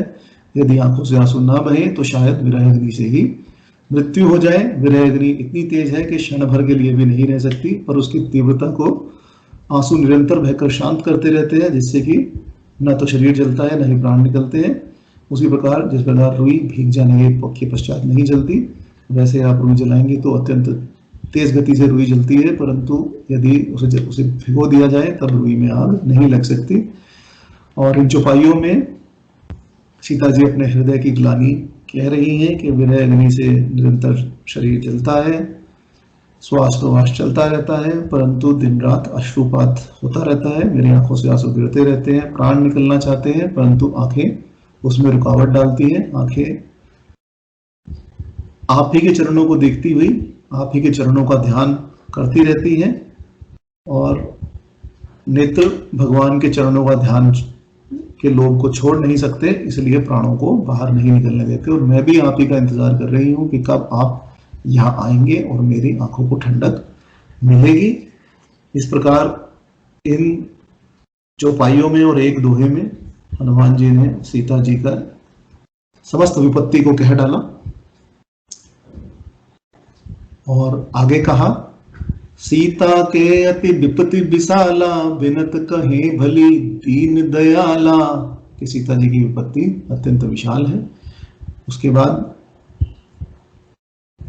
आगे कहा कि निमिष निमिष करुणा निधि, जाहि कलप सम बीत, बेगी चले प्रभु आनिए, भुजबल खल दल जीत सियावर, रामचंद्र भज जय शरणम, मंगल भवन अमंगल हारी, द्रबहु सुदशरथ अजिर बिहारी, दीन दयाल बिरद संभारी, हरहु नाथ मम संकट भारी, श्री राम जय राम जय जय राम, श्री राम जय राम जय जय राम। हनुमान जी ने आगे कहा कि श्री सीता जी की विपत्ति अत्यंत विशाल है, हे दीनदयाल, बिना कही ही भला है, इससे अधिक मैं नहीं कह सकता, और जितना मैं कह चुका हूं इससे अधिक कहना अच्छा भी नहीं है। अब आप शीघ्र चलकर शत्रु को मारकर सीता जी को वापस ले आइए, बस इतना ही कहने में सबका भला है। हे करुणानिधि, सीता जी का एक एक पल कल्प के समान बीत रहा है, अतः हे प्रभु शीघ्र चलिए और अपनी भुजाओं के बल से दुष्टों के दल को जीतकर उन्हें वापस अयोध्या में ले आइए। अब आप देखें तो यहाँ सीता जी दुर्जनों की मंडली में रह रही हैं, और उसी का वर्णन करते हुए हनुमान जी कह रहे हैं कि दुर्जनों की मंडली में रहना ही विपत्ति है, और उस पर श्री राम का वियोग हो जाए यह अत्यंत विशाल विपत्ति है। और इसके ऊपर भी रावण और राक्षसियां उपद्रव करते रहते हैं, सीता माता को त्रास देते रहते हैं, और अब यह तीनों मिलकर ही अति विशाल विपत्ति बन जाती है। इसलिए हनुमान जी ने केवल इतना कहा कि विपत्ति बहुत बड़ी है, बहुत दिनों से है, और अत्यंत विशाल भी है, बहुत भारी भी है और विशाल भी है। इस विषय में और अधिक कहना उचित नहीं है।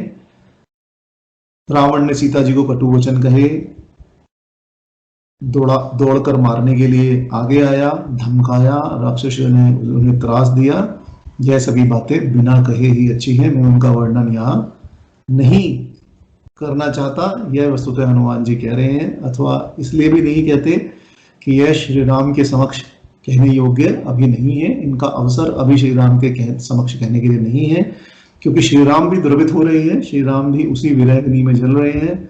और हनुमान जी ने श्री राम को दीनदयाल कहकर यही बताया कि उनकी सीता जी की दशा अत्यंत दीन है, आपको सुनकर सहन नहीं होगी। और ऐसा ना हो, और हनुमान जी ने सोचा कि ऐसा ना हो कि कहीं मैं प्रभु श्री राम से यथार्थ वर्णन लंका का करूं, किस प्रकार सीता जी रहती हैं, किस प्रकार वे अपने प्राणों की रक्षा कर रही हैं, किस प्रकार रावण और राक्षसियां उनको कष्ट देते हैं। यदि इन सब का वर्णन मैं श्री राम के सामने करूंगा तो संभव है कि श्री राम यहीं से इतने अधिक द्रवित हो जाएं कि यहीं से त्रिलोकी का नाश करने के लिए उद्यत हो जाएं, तैयार हो जाएं, क्योंकि सीता जी की वह दशा देखकर हनुमान जी अत्यंत व्याकुल हो गए थे। परम दुखी भा पवन सुत देखी जानकी दीन। और अब उसी द्रवित दशा का यदि यहाँ वर्णन हनुमान जी करेंगे तो यह संभव है कि प्रभु श्री राम यहीं पर एक बाण निकाल लें और वह बाण निकालकर समस्त लंका को अथवा समस्त लोक को ही, लोक का ही नाश कर दे। इसलिए अधिक न कहकर और उसे उचित न समझकर केवल एक शब्द विशाल कहकर ही उस समस्त विपत्ति का संक्षेप कर दिया और कहा कि सीता जी की विपत्ति इतनी बड़ी है कि उसको देखकर हे दीनदयाल कहना ठीक नहीं है, और वह जो विपत्ति है वह अत्यंत शीघ्र ही निवृत्त करने लायक है, उसको शीघ्र ही दूर करना चाहिए। आप करुणा के समुद्र हैं, करुणा कर कर शीघ्र चलिए। सीता माता अत्यंत व्याकुल है कि, और कितनी व्याकुल है कि मुझ जैसे देखने वाले को, जो दूत बनकर भी वहां गया था, उसका भी एक एक क्षण कल्पसम बीता।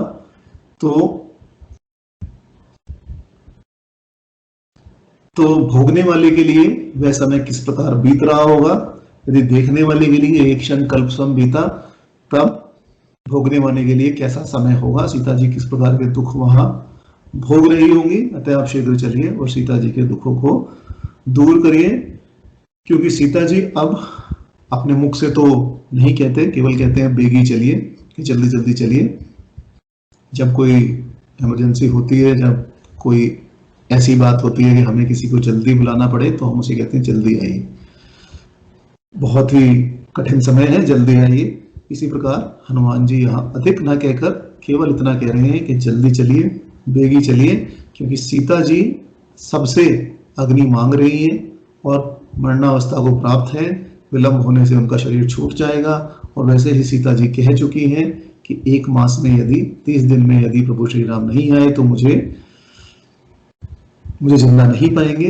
विरह की अवस्था है और विरह की अंतिम अवस्था में वह पहुंचने ही वाली है। शास्त्रों में कहा गया है कि विरह की 10 दशाएं हैं और सीता जी यहाँ 10वीं दशा में पहुंचने वाली है। जो 10 दशाएं हैं वे हैं, पहली अभिलाषा, दूसरी चिंता, तीसरा स्मरण, चौथा गुण कीर्तन, 5वां उद्वेग अर्थात कुछ भी अच्छा न लगना, छठा प्रलाप, 7वां उन्माद अर्थात पागल हो जाना, 8वां व्याधि अर्थात अत्यंत दुख होना, 9वां जड़ता चेष्टा रहित हो जाना और 10वां मरण। अब यहाँ तक आप देखें तो गोस्वामी जी ने भी जानकी जी की 9 दशाएं दिखाई हैं कि वे मरणासन अवस्था में है, चेष्टा रहित हो गई हैं, व्याधि उन्हें है, प्रलाप वह कर रही हैं। तो इसलिए अब 10वीं दशा नहीं कही, क्योंकि एक तो वह दशा कहनी नहीं चाहिए, दूसरा उस दशा को अभी सीता जी प्राप्त नहीं हुई है, अभी केवल 9वीं दशा तक है जहां उन्हें जड़ता आ गई है। और इसीलिए हनुमान जी कहते हैं कि आप जल्दी चलिए और सीता जी के दुख दूर कीजिए। ऐसा ना हो कि दुख इतना बढ़ जाए कि हम उसको दूर करने में समर्थ हो ही ना सके। और किस प्रकार कीजिए, भुजबल खलबल खलदल जीती, कि शत्रु की इच्छा युद्ध करने की है। मैं रावण को अनेक प्रकार से समझा चुका हूं, परंतु उस पर यही उत्तर देते हैं कि जिनसे केनसी बहुत बड़ाई, देखो मैं तिनके प्रभुताई। अर्थात रावण समझने वाला नहीं है, रावण चाहता है कि आपका और उसका युद्ध हो। अतः आप चलिए और अतः आप शीघ्र चलिए और अपनी भुजाओं के बल पर अर्थात युद्ध में रावण को जीतकर सीता माता को वापस ले आइए। जानकी जी का जो संदेशा जाके मैं कहता हूँ वाल्मीकि रामायण सर्ग 67 में 67 68 दोनों में है, 67 68 दोनों में है। हनुमान जी ने कहा कि जो वहाँ कहा वहाँ वो यह बहुत ही संक्षेप में, बेगी चलिए प्रभु आनिए, भुजबल खलदल जीत में आ जाता है। वहाँ हनुमान जी कहते हैं कि आप प्रभु हैं, अर्थात सुरासुर किसी में भी, सुर अथवा असुर किसी में भी आपके सामने युद्ध में खड़े होने की शक्ति नहीं है। अतः शीघ्र ही आप अपने तीक्ष्ण बाणों से युद्ध में रावण को मारकर सीता जी को वापस ले आइए। और इन शब्दों से गुप्त रूप से यह भी बता दिया कि वैसे तो सीता जी को वापस लाने में ही सक्षम था, परंतु आपकी ही आज्ञा नहीं थी। आप स्वयं अपने पराक्रम से रावण को बंधुओं सहित मारकर श्री सीता जी को ले आइए, यही परम मर्यादा के अनुकूल होगा। वाल्मीकि रामायण में भी जानकी जी ने हनुमान जी से यही कहा था कि यदि श्री रामचंद्र जी रावण को उसकी सेना सहित मारकर विजय प्राप्त कर मुझे यहाँ से ले जाएं तो उनकी कीर्ति अवश्य होगी। ये जैसे रावण चोरी से मुझे यहाँ हर लाया था, यदि उसी प्रकार तुम मुझे वापस ले जाओगे तो यह उनके योग्य, उनके स्वरूप के अनुसार नहीं है। जिस कार्य से उनका पराक्रम प्रकाशित हो वही तुम उपाय करो और उसी उपाय से तुम श्री राम को समझाओ वापस जाकर। यही सही भाव हनुमान जी ने यहाँ कहे हैं, क्योंकि हनुमान जी साम दाम और भेद का उपयोग तो कर ही चुके हैं, और हनुमान जी जानते हैं कि जीते जी रावण कभी सीता जी को वापस नहीं करेगा, और यह भी जानते हैं कि युद्ध तो होगा ही, युद्ध होना अवश्य ही है, बिना युद्ध के काम चलेगा नहीं। और इसलिए कहते हैं खलदल जीती, कि खलदल को जीतकर आप सीता जी को वापस ले आइए। अब जब इस प्रकार हनुमान जी ने कहा, तब श्री राम अत्यंत द्रवित हो गए और सुनी सीता दुख प्रभु सुख ऐना, भरी आए जल राजीव नैना, बचन काय मन मम गति जाही, सपने हूँ बूझी विपत्ति की ताही, मंगल भवन अमंगल हारी, द्रबहु सुदशरथ अजिर बिहारी, दीन दयाल बिरद संभारी, हरहु नाथ मम संकट भारी, श्री राम जय राम जय जय राम, श्री राम जय राम जय जय राम। श्री सीता जी का दुख सुनकर समर्थ और सुख के धाम प्रभु के कमल नेत्रों में जल भराया। मन शरीर, वचन शरीर और मन से जिसकी मेरी ही गति है, क्या स्वप्न में भी उसे विपत्ति होनी चाहिए? प्रभु श्री राम ने अपने आप से प्रश्न किया कि जिसकी वचन शरीर और मन से केवल मेरी ही गति है, जिसने पूर्ण समर्पण मेरे समक्ष कर दिया है, क्या स्वप्न में भी उसको विपत्ति होनी चाहिए? प्रभु श्री राम प्रभु है, सर्व समर्थ है, परंतु सीता जी की दीन दशा सुनकर असमर्थ की तरह दुखी हो गए। भीतर का दुख बाहर प्रदर्शित हो गया, क्योंकि यहाँ प्रभु श्री राम मनुष्य रूप में लीला कर रहे हैं। मनुष्य रूप में लीला न करें तो अवतार का प्रसंग नहीं रहता। सुख है इनका भाव यही है कि आप तो सुख के धाम हैं, आपको दुख कहा, परंतु भक्त के दुख से भगवान भी दुखी हो जाते हैं। इसलिए यहाँ यही बताया कि श्री राम सीता जी पर कृपा करके दुखी हो गए, अथवा हनुमान जी ने कहा कि नाथ जुगल लोचन भरी बारी, इससे श्री राम जी के भी नेत्रों में जल आ गया, क्योंकि आपका वचन है कि ये यथा माँ प्रपद्यन्ते तास्थयम भजाम्यहम्। जैसा ही गीता जी में पहले मैंने आपको बताया था कि जो मेरे जैसा भजन करता है वैसा ही मैं भी उसका भजन करता हूँ। दुखी इसलिए हो गए कि राम अनुरागी को विपत्ति नहीं करना चाहिए। जो भक्त नहीं है उन्हीं को विपत्ति आती है और वह विपत्ति दूर नहीं होती। सपने का भाव यह है कि राम प्रेमी वो जागृत अवस्था में पहले तो विपत्ति प्राप्त होती ही नहीं, सोते हुए जब कोई खबर नहीं रहती तब भी कोई विपत्ति नहीं होती, और स्वप्न में भक्त वही देखता है जैसी उसकी भावना रहती है। तात्पर्य यह है कि किसी भी, कहीं भी, कैसी भी अवस्था में भगवत भक्त को विपत्ति नहीं आती। भक्त सदैव प्रसन्न रहता है, सदैव सुखी रहता है। जब भगवान प्रत्यक्ष नहीं है तब उनके ध्यान में सुखी रहता है, और यदि भगवान साक्षात सामने प्रकट हो गए, चाहे स्वप्न में चाहे किसी और रूप में, तब तो उनके सुख का कहना ही क्या है। दोनों ही दशाओं में दुख नहीं होता, केवल सुख ही रहता है।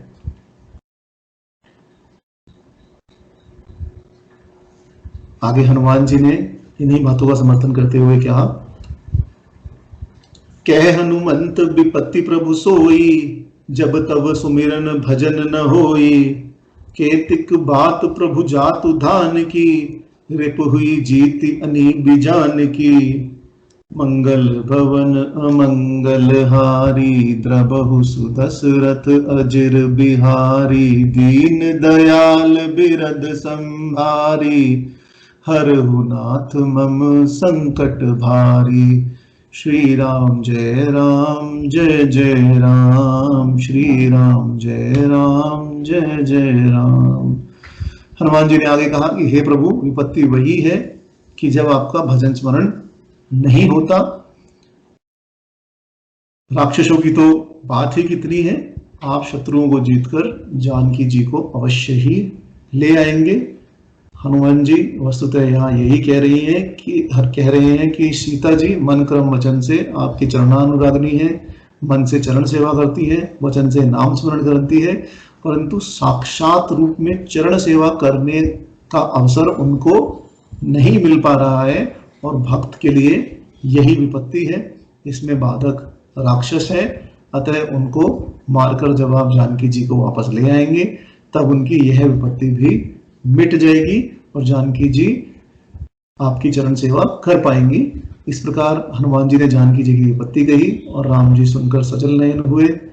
सीता जी की विपत्ति निश्चित हुई और भक्त को विपत्ति नहीं चाहिए, इसी से हनुमान जी ने दो बातें कही और दोनों को सिद्ध किया कि स्मरण होता है, इससे विपत्ति नहीं हो पाती, परंतु विपत्ति केवल इतनी है कि आपकी चरण सेवा नहीं हो पाती। स्मरण और भजन दो अलग अलग बातें हैं, क्योंकि भजन ही सेवा है, भज सेव्याम।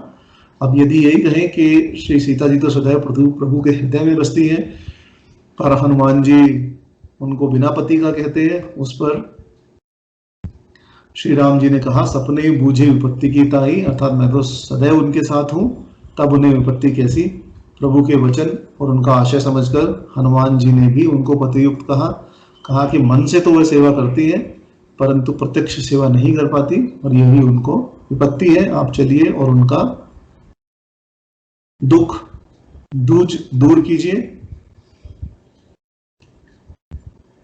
हनुमान जी यहाँ विपत्ति की परिभाषा भी एक प्रकार से बता रहे हैं कि जिस समय सुमिरन भजन ना हो सके, उसी समय का नाम विपत्ति है। जिस समय सुमिरन भजन अनवरत रूप से चलता रहे, तब तक विपत्ति नहीं है। सुमिरन भजन ना होने का मतलब यह है कि हम संसार की ओर उन्मुख है, संसारिक बातों में लगे हुए हैं, प्रभु को भूल गए हैं, और इस प्रकार विपत्ति अपना स्थान, वह छिद्र हम में देखकर विपत्ति अपना स्थान खोज ही लेती है। भगवान शंकर भी कहते हैं कि सत हरि भजन जगत सब सपना। सपना का भाव यह है कि जगत क्षण भंगुर है, क्षण भंगुर का नाश अवश्य होगा, अतः उसमें मन लगाने वाले को हर पग पर विपत्ति आती है। इसलिए सांसारिक बातों में मन न लगाकर केवल भगवान के चरण में ही, भगवान के नाम रूप में ही अपना मन लगाना चाहिए। और हनुमान जी कहते हैं कि जो आपका नाम स्मरण करने वाले हैं, उनके स्मरण में यदि बाधा पड़ती है तो वही विपत्ति है। जैसे विपत्ति हमें आ जाए तो वही विपत्ति है, और उनके लिए कोई अन्य विपत्ति नहीं है। और आपकी जो सेवा करने वाले भक्त हैं, जब उनकी सेवा में बाधा पड़ती है तब उनके लिए विपत्ति है, और कोई अन्य विपत्ति नहीं है। अतः जानकी जी सेवा करने वाले भक्तों में है, आपकी सेवा करती रही। अवध से भी निकली तो आपके साथ आई, वन में भी आपकी सेवा करती रही। अतः उनके लिए तो यही सबसे बड़ी विपत्ति है कि वह आपका नाम तो स्मरण कर पा रही है, ध्यान कर पा रही है, परंतु आपके वियोग में आपकी सेवा नहीं कर पा रही, क्योंकि ऐसा संयोग उनको मिल ही नहीं पा रहा। और आप केतिक बात प्रभु जातुधान की, आप प्रभु हैं, सब समर्थ हैं, आपके सामने रक्षक, आपके सामने जो राक्षस हैं वह क्या चीज है, उनको मारना तो कोई बात है ही नहीं, आपके लिए अत्यंत सरल है। और यहाँ हनुमान जी ने 3 अर्थ और 3 भाव दिए। पहला तो कहा कि राक्षसों का नाश आपके लिए कोई बात बड़ी नहीं है, यह बात हनुमान जी ने सीता जी और रावण से भी कही है, तब चिंता की क्या बात है, आपने शीघ्र ही ले आएंगे। दूसरे ये कहा कि आपकी आज्ञा हो तो आपकी कृपा से मैं ही सबको जीत कर ले आऊंगा, मैं सेवा के लिए तैयार हूं, आप शोक मत कीजिए। और तीसरे यह भाव है कि आप कहें तो हम सभी अभी चलते हैं, अभी चलिए और सीता जी को ले आइए। यह सुनकर श्री राम ने कहा, सुन कपि तो ही समान उपकारी, नहीं को सुर नर मुनि तनुधारी। सुन कपि तो ही समान उपकारी, नहीं कोई सुर नर मुनि तनु उपकारी। मंगल भवन अमंगल हारी, द्रबहु सुदशरथ अजर बिहारी। दीन दयाल बिरद संभारी, हरहु नाथ मम संकट भारी। श्री राम जय राम जय जय राम, श्री राम जय राम जय जय राम। इस प्रकार हनुमान जी की वाणी सुनकर श्री राम बोले कि हे कपि सुन, तेरे समान उपकारी सुर नर मुनिजन कोई भी शरीरधारी नहीं है। इस चौपाई के अनुकूल ही अध्यात्म रामायण में कहा गया है कि हनुमंस्ते कृतम कार्य देवरपि सुदशरम, उपकार न पश्यमि तव प्रत्युत उपकार कारिणा। ये रामचरितमानस में आगे आएगा, परंतु यहाँ जो श्री राम कह रहे हैं वस्तुतः ये है कि तुमने जो कार्य किया है वह देवताओं के द्वारा भी होना असंभव है, कठिन है। इसके बदले में मैं तुम्हारा क्या उपकार करूं वह मैं नहीं जानता। और वाल्मीकि रामायण में युद्ध कांड में उपकार मानते हुए श्री राम कहते हैं कि देवता, दानव, यक्ष, गंधर्व, राक्षस और उरग किसी का भी सामर्थ्य नहीं है कि लंकापुरी में पहुंचकर जीते जी वहां से वापस लौट कर आ सके।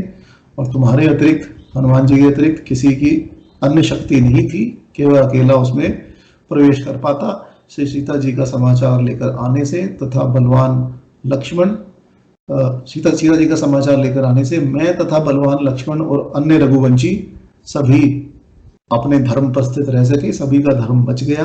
परंतु मुझे एक बात खटक रही है कि मैं इस प्रिय संवाददाता को इस कार्य के अनुरूप कुछ भी पारितोषिक नहीं दे सका, क्योंकि कुछ भी देने के लिए मेरे पास अभी नहीं है। सुर नर मुनि कारण जगत मात्र पर है, यह हम ऊपर देख चुके हैं।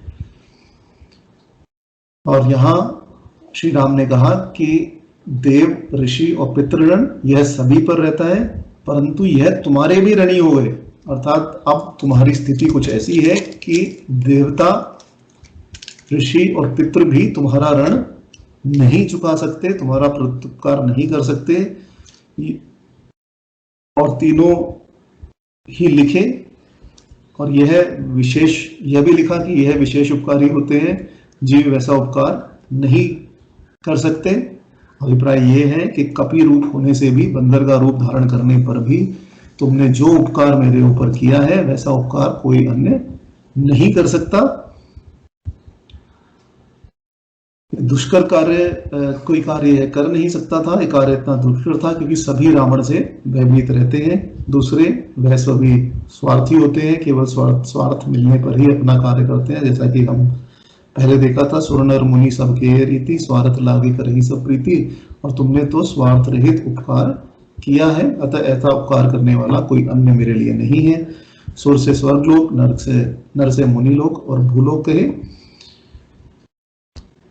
दोनों लोकों में कोई नहीं है। पताल लोक को यहाँ श्री राम ने नहीं कहा, क्योंकि पताल लोक में राक्षसों का वास है, वह तो शत्रु ही है, वहां उपकारी का नाम कैसे हो सकता है। वास्तव में देखें तो हनुमान जी जैसा उपकारी वास्तव में कोई नहीं है। आप संपूर्ण यदि रामायण देखें, जब से प्रभु श्री राम से हनुमान जी मिले और जब तक हनुमान जी प्रभु श्री राम की सेवा में रहे, तब तक आप देखें तो उन्होंने सदैव सब पर उपकार ही किया। सबसे पहले सुग्रीव वाली के डर से मारे फिरते थे, प्रभु से मित्रता कराकर उन्होंने वो सुग्रीव का दुख मिटाया। वानर प्यासे थे तो उनको उस विवर में, उस छिद्र में प्रवेश कराकर स्वयं प्रभा के दर्शन से उनको बचाया। समुद्र तट पर जब सब अनशन व्रत करने लगे तब समुद्र पार कर लंका में जाकर सीता जी का समाचार लाकर सबके प्राण बचाए। इसके बाद लक्ष्मण जी के भी प्राण बचाए। इसके बाद आगे भी लव कुश को भी प्रभु श्री राम से मिलवाया। तो इस प्रकार उनके ऐसा उपकारी कोई नहीं है। और यही हनुमान जी की भक्ति की महानता है कि वह तुरंत ही फल देते हैं और उपकार करना तो उनका स्वधर्म है ही। आगे श्री राम ने कहा,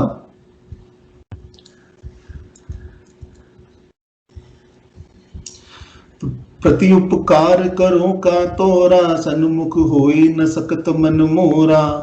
सुन सत तो ही उरिन में नाही, देखहु करी विचार मन माही। पुनि पुनि कपहि चितव सुत्रता, लोचन नीर पुलक अति गाता।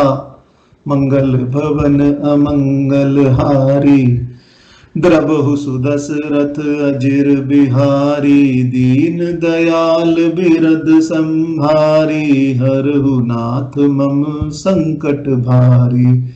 श्री राम जय राम जय जय राम, श्री राम जय राम जय जय राम। श्री राम ने हनुमान जी से आगे कहा कि मैं तुम्हारा क्या प्रत्युपकार करूं, अर्थात तुम्हारे उपकार के बदले में मैं तुम्हें क्या उपकार करूं तुम्हारा। मेरा मन भी तो तुम्हारे सम्मुख नहीं हो सकता। हे पुत्र सुनो, मैं तुम्हारे रण से उर्रण नहीं हो सकता। यही अर्थ है तुलसी राम होते अधिक, राम भगत जिये जान। ऋणिये राजा राम भये, धनिक भये हनुमान। यहां श्री राम ने मान लिया कि मैं तुम्हारा ऋणी हूं और तुमने जो उपकार मेरे ऊपर किया है उससे मैं उर्रण हो नहीं सकता। मैंने यह खूब सोच विचार करके देख लिया है। देवताओं के रक्षक प्रभु श्री राम बार बार हनुमान जी को देखते हैं। उनके नेत्र सजल हैं, शरीर अत्यंत पुलकित है, अर्थात उनकी रोमावली खड़ी हुई है। इतना रोमांच शरीर में हो गया है कि उनकी रोमावली खड़ी हो गई है। अब श्री राम ने कहा, सन्मुख होई न सकत मन मोरा। से श्री राम ने कहा कि मैं तुम्हारा क्या उपकार करूं, यह समझ में नहीं आता। यह समझकर मस्तिष्क और मन दोनों थक जाते हैं, वहां तक नहीं पहुंच पाते। तब मैं तन से क्या कर सकता हूं, अर्थात तुम्हारा प्रत्युपकार करने के लिए ऐसा कुछ योग्य हो वह मेरे मन में ही नहीं आ पाता। जब यह समझते हैं कि मैं कोई अन्य उपकार इस वानर का, हनुमान जी का नहीं कर सकता, तब लज्जित हो जाते हैं और इसी से मेरा मन सम्मुख नहीं होता। मुझे यही समझ नहीं आता कि मैं किस प्रकार तुम्हारे सामने खड़ा रहूं। मन में लज्जित हो रहा हूं और मन, कर्म और वचन से यहाँ प्रभु ने तीनों से अपनी हार यहाँ दिखाई है। अर्थात भक्त के आगे भगवान भक्त के रंग में रंग जाते हैं और भक्त को किस प्रकार का आश्रय प्रदान कर भक्त को कृतार्थ करें, यह सोचने समझने की शक्ति भी प्रभु में नहीं रहती। और जब काल नेमी का वध करके, जैसे कि मैं आपको पहले कहना था कि जब काल नेमी का वध करके द्रोणगिरी लाने हनुमान जी गए, तब भी श्री राम ने ऐसा ही कहा कि हे वानर, प्रत्यक्ष किए हुए तुम्हारे एक एक उपकार के बदले मैं प्राण दान कर दूं, परंतु शेष उपकारों के लिए तो मैं ऋणी ही हूं। अर्थात लक्ष्मण जी के प्राण दान के बदले तो मैं तुम्हें अपने प्राण दे सकता हूं, परंतु शेष उपकारों के लिए तो मैं ऋणी रहूंगा ही। समुद्र लंघन, सीता शोध आदि उपकार करने में मैं असमर्थ हूं, अतः ऋणी हूं। ये कपिराज, तुमने जो उपकार मेरे ऊपर किए वह मेरे शरीर में ही जीर्ण हो जाएं। तुम्हारे ऊपर उपकार करने के लिए आपत्तियों का स्थान ना आ पावे, अर्थात तुम्हारे शरीर में कभी आपत्ति ही ना हो और हम उन उपकारों का प्रत्युत्तर करें। यही वाल्मीकि रामायण में भी कहा गया है, उत्तरकांड में। इस प्रकार प्रभु के शील स्वभाव तथा प्रीति की रीति की जानकारी में हनुमान जी ने परम प्रवीणता भी दिखाई है। उपकार करने में सुनु कपि कहा क्योंकि कपि तन से ही उन्होंने उपकार किया है, और उर्रण न होने में सुनु सुत कहा क्योंकि पिता को पुत्र अत्यंत प्यारा होता है। वह कभी स्वप्न में भी नहीं चाहता कि पुत्र पर कोई विपत्ति आए। कभी पुत्र के साथ ऐसे प्रत्युपकार करने की भावना भी उसके जी में नहीं आती, इसीलिए सुत का संबोधन किया। और यहाँ यह भी दिखाया कि जब जानकी जी ने सुत मान लिया है, जानकी जी ने पुत्र रूप में स्वीकार कर लिया है, तब भगवान उसको कैसे मना कर सकते हैं। तब भगवान श्री राम ने भी उस संबंध का समर्थन किया, जिस संबंध को महारानी जी ने मानकर हनुमान जी को आशीर्वाद दिया। और यहाँ सीता जी और श्री राम जी की अभेद्यता भी यहाँ सूचित की कि श्री राम ही सीता है और सीता ही श्री राम है। ना तो आप शक्ति को शक्तिमान से अलग कर सकते हैं और ना ही शक्तिमान को किसी रूप में आप शक्ति से अलग कर सकते हैं। शक्ति यदि शक्तिमान में नहीं रही तो वह केवल मान ही रह गया, और यदि शक्तिमान से शक्ति निकली ही नहीं तब शक्ति का अपना अस्तित्व है ही नहीं। इस प्रकार दोनों की अभेद्यता यहाँ दिखाई कि जब एक ने पुत्र रूप में हनुमान जी को स्वीकार कर लिया तब दूसरे का तो प्रश्न ही नहीं है, दोनों अभेद हैं। इसलिए यहाँ श्री राम ने भी हनुमान जी को सुत शब्द से संबोधन किया और संबंध स्थापित किया।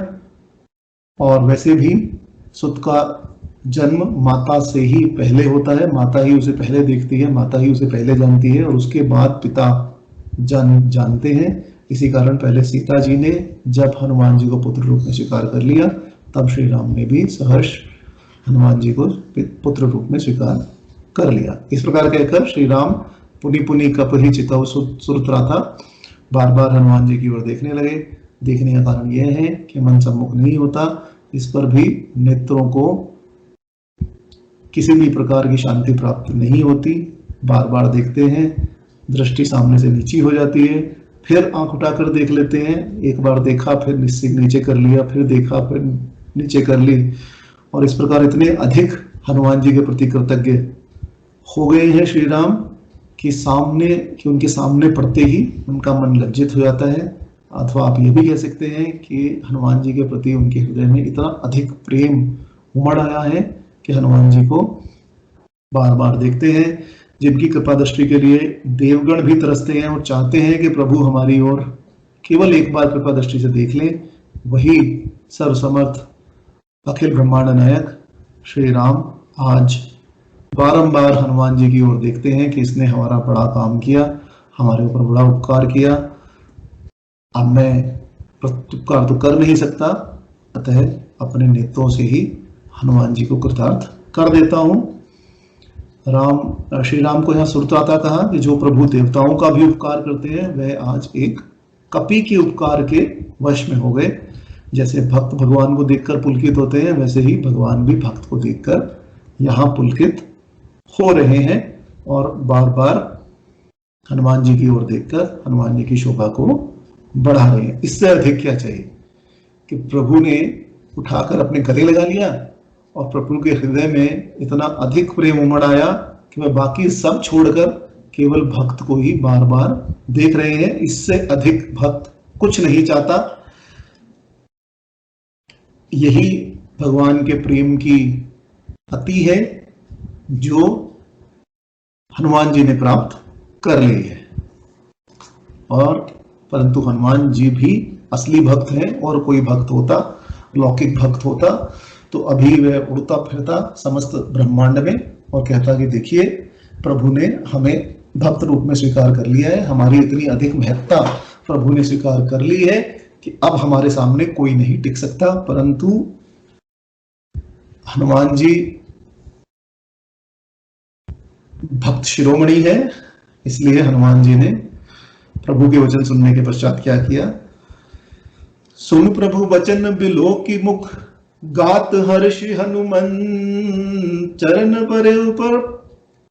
परे प्रेमाकुल, त्राहि त्राहि भगवंत सियावर, रामचंद्र भज जय शरणम। जब त्राहि त्राहि कर हनुमान जी प्रभु श्री राम के चरणों में गिर पड़े, तब बार बार प्रभु चई उठावा, प्रेम मगन तेहि उठब न भावा, मंगल भवन अमंगल हारी, द्रबहु सुदशरथ अजिर बिहारी, दीन दयाल बिरद संभारी, हरहु नाथ मम संकट भारी, श्री राम जय जय राम, श्री राम जय जय राम। इस प्रकार प्रभु के वचन सुनकर और मुख एवं शरीर को देखकर हनुमान जी शरीर से पुलकित एवं हर्षित हुए और प्रेम से व्याकुल होकर त्राहि त्राहि भगवंत अर्थात हे भगवान मेरी रक्षा कीजिए, मेरी रक्षा कीजिए, यह कहते हुए हनुमान जी प्रभु श्री राम के चरणों में गिर गए। प्रभु श्री राम उनको बार बार उठाना चाहते हैं, परंतु हनुमान जी प्रेम में मग्न है, अतः उन्हें वहां से उठना अच्छा ही नहीं लगता। अब आप यहाँ देखिए तो सर्वप्रथम श्री राम आनंद में मग्न हुए और हनुमान जी भी श्री राम को देखते हुए आनंद में मग्न हो गए। यह आनंद की अवस्था अत्यंत ही सुंदर है। प्रभु भक्त के ऋणी बने हुए हैं और भक्त केवल प्रभु के चरणों का ही सहारा चाहता है। और ऐसा भी लगता है कि श्री राम और हनुमान जी के इस अद्भुत अवस्था को समझकर ही वाल्मीकि जी ने इसे सुंदर कांड का प्रेम युक्त नाम दिया होगा कि इतना प्रेम, इतना आनंद इस कांड के अंदर है कि इसे सुंदर कांड कहना ही उचित है। प्रभु की आज्ञा थी सुन सुत सुन कपि, इसी से उनके वचन का सुनना कहा। प्रभु का भाव यह है कि कहाँ ऐसे समर्थ स्वामी और कहाँ उनके ऐसे दीन वचन कि सुन सुत तो ही उरन में नाही। विलोकी मुख से बताया कि जब प्रभु प्रशंसा करने लगे तब हनुमान जी ने सकुचाकर मुख नीचे कर लिया, जैसा कि कोई भी सत्पुरुष शिष्ट पुरुष संत करता है, जिनका सहज स्वभाव है कि यदि आप उनकी प्रशंसा करने लगे तो वह अपना मुख नीचे कर लेंगे कि मैं इस लायक नहीं हूं कि आप मेरी जो प्रशंसा कर रहे हैं। आप प्रभु के वचन सुनकर मुख की ओर देखा कि आपकी तो हद है, आप हमारी ही प्रशंसा कर रहे हैं, और देखा कि मेरी प्रशंसा करते हुए आप अति पुलकित भी हो रहे हैं। इस बड़ाई से मेरी रक्षा कीजिए। बड़ाई, अभिमान, प्रशंसा भक्त के लिए बाधक है, क्योंकि सभी राम भक्ति में बाधा डालती है, और इसलिए हनुमान जी त्राहि त्राहि माम कर प्रभु के चरणों में गिर पड़े। हनुमान जी ने सोचा कि ऐसे समर्थ प्रभु जिनके प्रताप से बावन ही जरी सके खलुतूल और गरुड़ ही खाई परम लघु व्याल, वह मेरे ऋणी बनते हैं और कहते हैं कि सन्मुख होई सकत न मन मोरा, के मेरा मन तुम्हारे समक्ष नहीं आ सकता। इससे बड़ा और भारी भय मुझे अभिमान रूपी शत्रु का है। इस बढ़ाई से कहीं मुझे अहंकार उत्पन्न ना हो जाए। इस माधुर्य में, इस आनंद में मैं यह ना भूल जाऊं कि मैं कौन हूं, और प्रभु की बलवती माया मुझे धर न सके, मुझे पकड़ न ले। इन्हीं शत्रुओं से बचने के लिए वह त्राहि त्राहि कर रहे हैं। तात्पर्य यह है कि मैं ऐसे बढ़ाई के योग्य नहीं हूं। आप ऐसा मत कीजिए कि मुझे अभिमान हो जाए और आप ही मुझसे विमुख हो जाएं। जैसा कि कबीरदास जी ने कहा था कि जब मैं था तब हरि नाही, अब मैं हूं हरि नाही। प्रेम गली अति साकरी, ता मैं दो न समाही। कि जब मैं था, मेरे में अभिमान था, मुझ में ममत्व था, तब तक प्रभु नहीं थे, और अब जब मुझ में ममत्व छूट गया है तब मुझे भगवान दिखाई नहीं दे रहे। प्रेम की गली इतनी ही साकरी है, इतनी ही पतली है कि इसमें दो नहीं समा सकते। जब मैंने अपने आप को छोड़ दिया तो मैं अपने आप को नहीं देख सकता, केवल प्रभु को ही देख सकता हूं। तब जब मैं अपने आप को देख रहा था तब प्रभु नजर नहीं आते थे। अब जब मैं प्रभु को देख रहा हूं तो मैं अपने आप को नहीं देख सकता। प्रेम की गली इतनी ही संकरी है, इतनी ही छोटी है कि इसमें दो नहीं समा सकते। या तो मैं समा सकता है या प्रभु ही समा सकते हैं। यही हनुमान जी यहाँ कह रहे हैं कि ऐसा मत कीजिए कि मुझे अभिमान हो जाए और मैं आपसे ही विमुख हो जाऊं। मैं आपसे विमुख नहीं होना चाहता, और इसके लिए त्राहि त्राहि भगवंत यह कह रहे हैं। हनुमान जी के उपकार से श्री राम के मन में संकोच हुआ और अत्यंत कृतज्ञ होकर वह हनुमान जी के ऋणी बने। प्रभु श्री राम तो अपने मर्यादा अनुसार, अपने कार्यानुसार, अपने स्वभाव अनुसार कार्य कर रहे हैं, परंतु इससे हनुमान जी के हृदय में पीड़ा, हर्ष, चपलता, आवेग, त्रास इत्यादि भावों का उदय हुआ, जो सभी यहाँ नजर आ रहे हैं। भगवंत कहने का श्री राम को अर्थ यही है कि आप ईश्वर हैं। ईश्वर का उपकार भला जीव क्या कर सकता है, क्योंकि जीव और भगवान में यही अंतर है कि जीव अल्पज्ञ है और प्रभु सर्वज्ञ है। और इस दोहे में हनुमान जी मन वचन कर्म से शरण होना दिखा रहे हैं और प्रभु ने उनकी रक्षा की। यदि अभिमान नहीं किया होता, यदि रक्षा नहीं की होती तो अभिमान उत्पन्न हो जाता और उस अभिमान से हनुमान जी की रक्षा नहीं हो पाती। हनुमान जी जब प्रभु श्री राम के चरणों में त्राही त्राही करके गिर पड़े, तब प्रभु ने हनुमान जी को बार बार उठाने का प्रयास किया। न उठने से, न उठाते तो अनादर सूचित होता कि वे अपने भक्त का आदर नहीं कर रहे, और दास भी जल्दी उठ पड़े, भक्त भी जल्दी उठ पड़े, तो उससे भी प्रेम की न्यूनता ही पाई जाती है कि अभी झुके और अभी उठ गए, मतलब उतना प्रेम अपने प्रदर्शित नहीं किया जितना प्रेम करनी चाहिए। अब प्रभु तो उठाना चाहते हैं, श्री राम हनुमान जी को उठाना चाहते हैं, परंतु हनुमान जी प्रभु चरणों को छोड़कर उठना ही नहीं चाहते। क्यों उठाना चाहते हैं? क्योंकि प्रभु तो उनको उठाकर अपने हृदय से लगाना चाहते हैं कि तुम्हारा स्थान चरणों में नहीं है, तुम्हारा स्थान तो मेरे हृदय में है। परंतु हनुमान जी को प्रभु के चरणों को छोड़कर उठना अच्छा ही नहीं लगता, क्योंकि वे सेवक हैं और चरणों के उपासक हैं। तब अपने इष्ट देव के परम श्रेष्ठकर चरणों को पाकर कैसे छोड़ दें? अब जो दास चरणों को नहीं छोड़ते, उन्हें भी प्रभु हृदय से लगाते हैं। अस सज्जन मम उर्बस कैसे, लोभी हृदय बसत धन जैसे।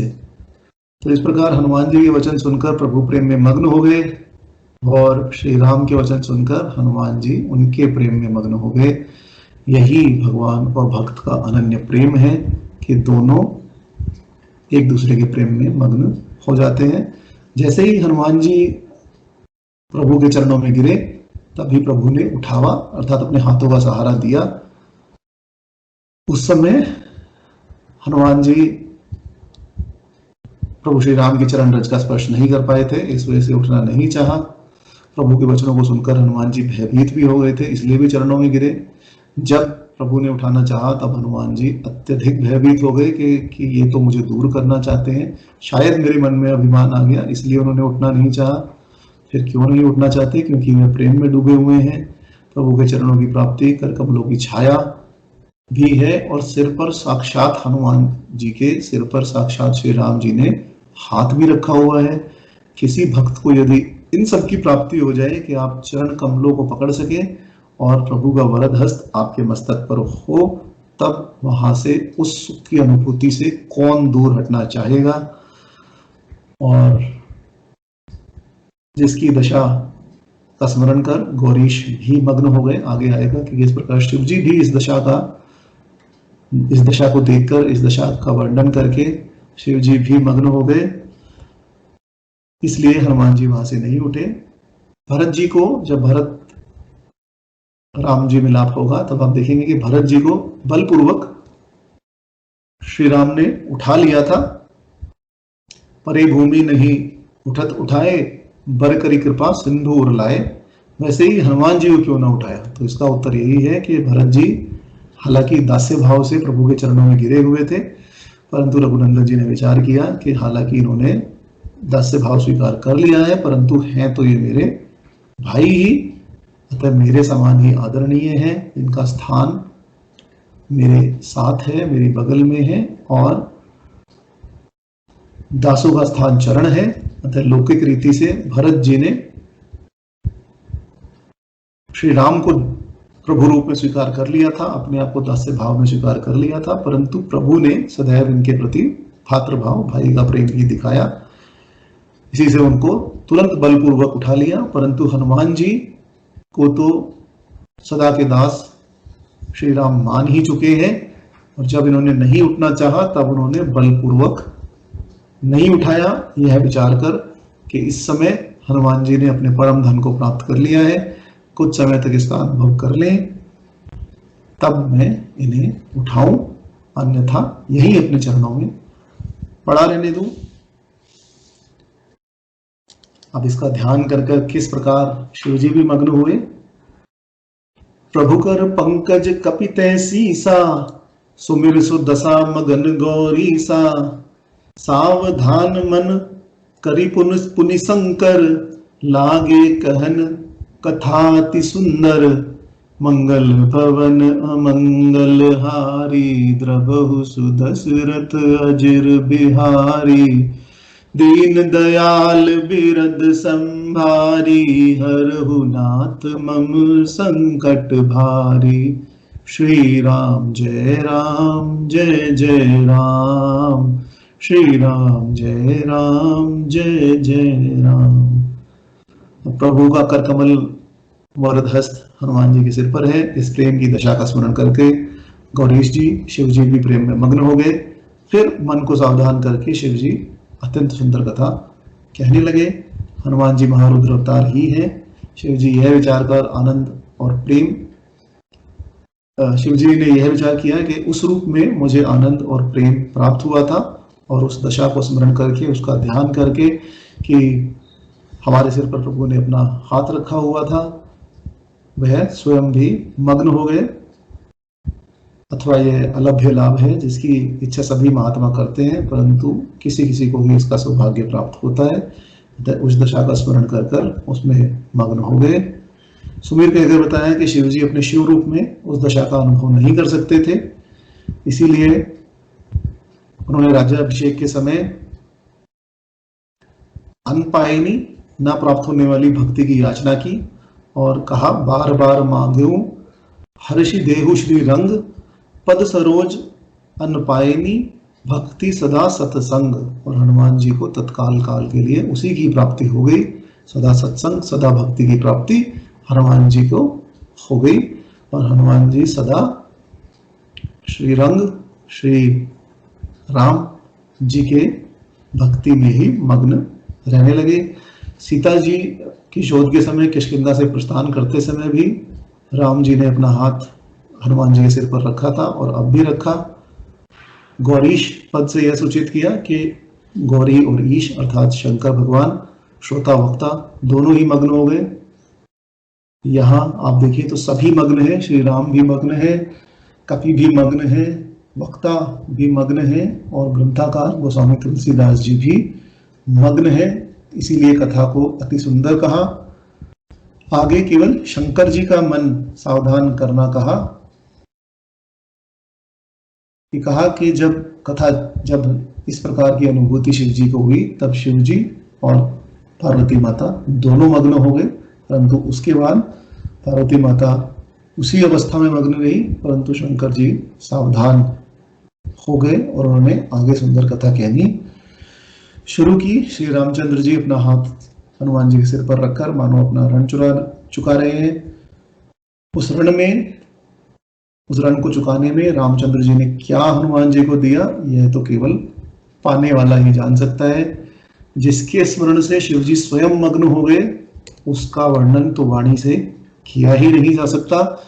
इसलिए न तो वाल्मीकि रामायण में यह लिखा गया और न ही तुलसीदास जी ने इसका कुछ भी वर्णन किया, क्योंकि इसका वर्णन किया ही नहीं जा सकता, शब्दों में प्रकट नहीं किया जा सकता। जितना संभव था उतना तुलसीदास जी ने कहा, इससे अधिक संभव नहीं है। इसलिए तुलसीदास जी नहीं कह रहे हैं। शिव जी को शंकर कहा, क्योंकि सबका कल्याण कर कर सबके कल्याण के लिए शिव जी सावधान होकर पुनः कथा कहने लगे। सुंदर तो ध्यान भी था, परंतु कथा अति सुंदर है। सुंदर कथा के कारण ही सुंदर कांड का नाम है। रचना, गुण, सरलता और सरसता तो आप देख ही रहे हैं कि किस प्रकार से यह सरल और सरस है।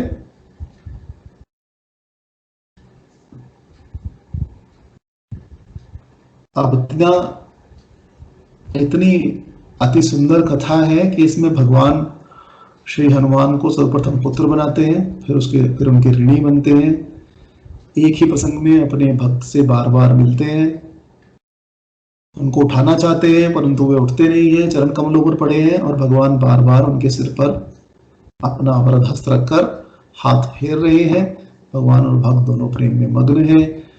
भगवान भक्त के मुख को बार बार देखते हैं, अत्यंत प्रेम होने के कारण परम निकट बैठाते हैं, उसे अपनी भक्ति प्रदान करते हैं, और इस प्रकार एक अद्वितीय, अति प्रलोभनीय, परम आदरणीय चित्त को द्रवित करने वाली कथा श्री शंकर जी कहना प्रारंभ करते हैं, जो कि अति सुंदर है।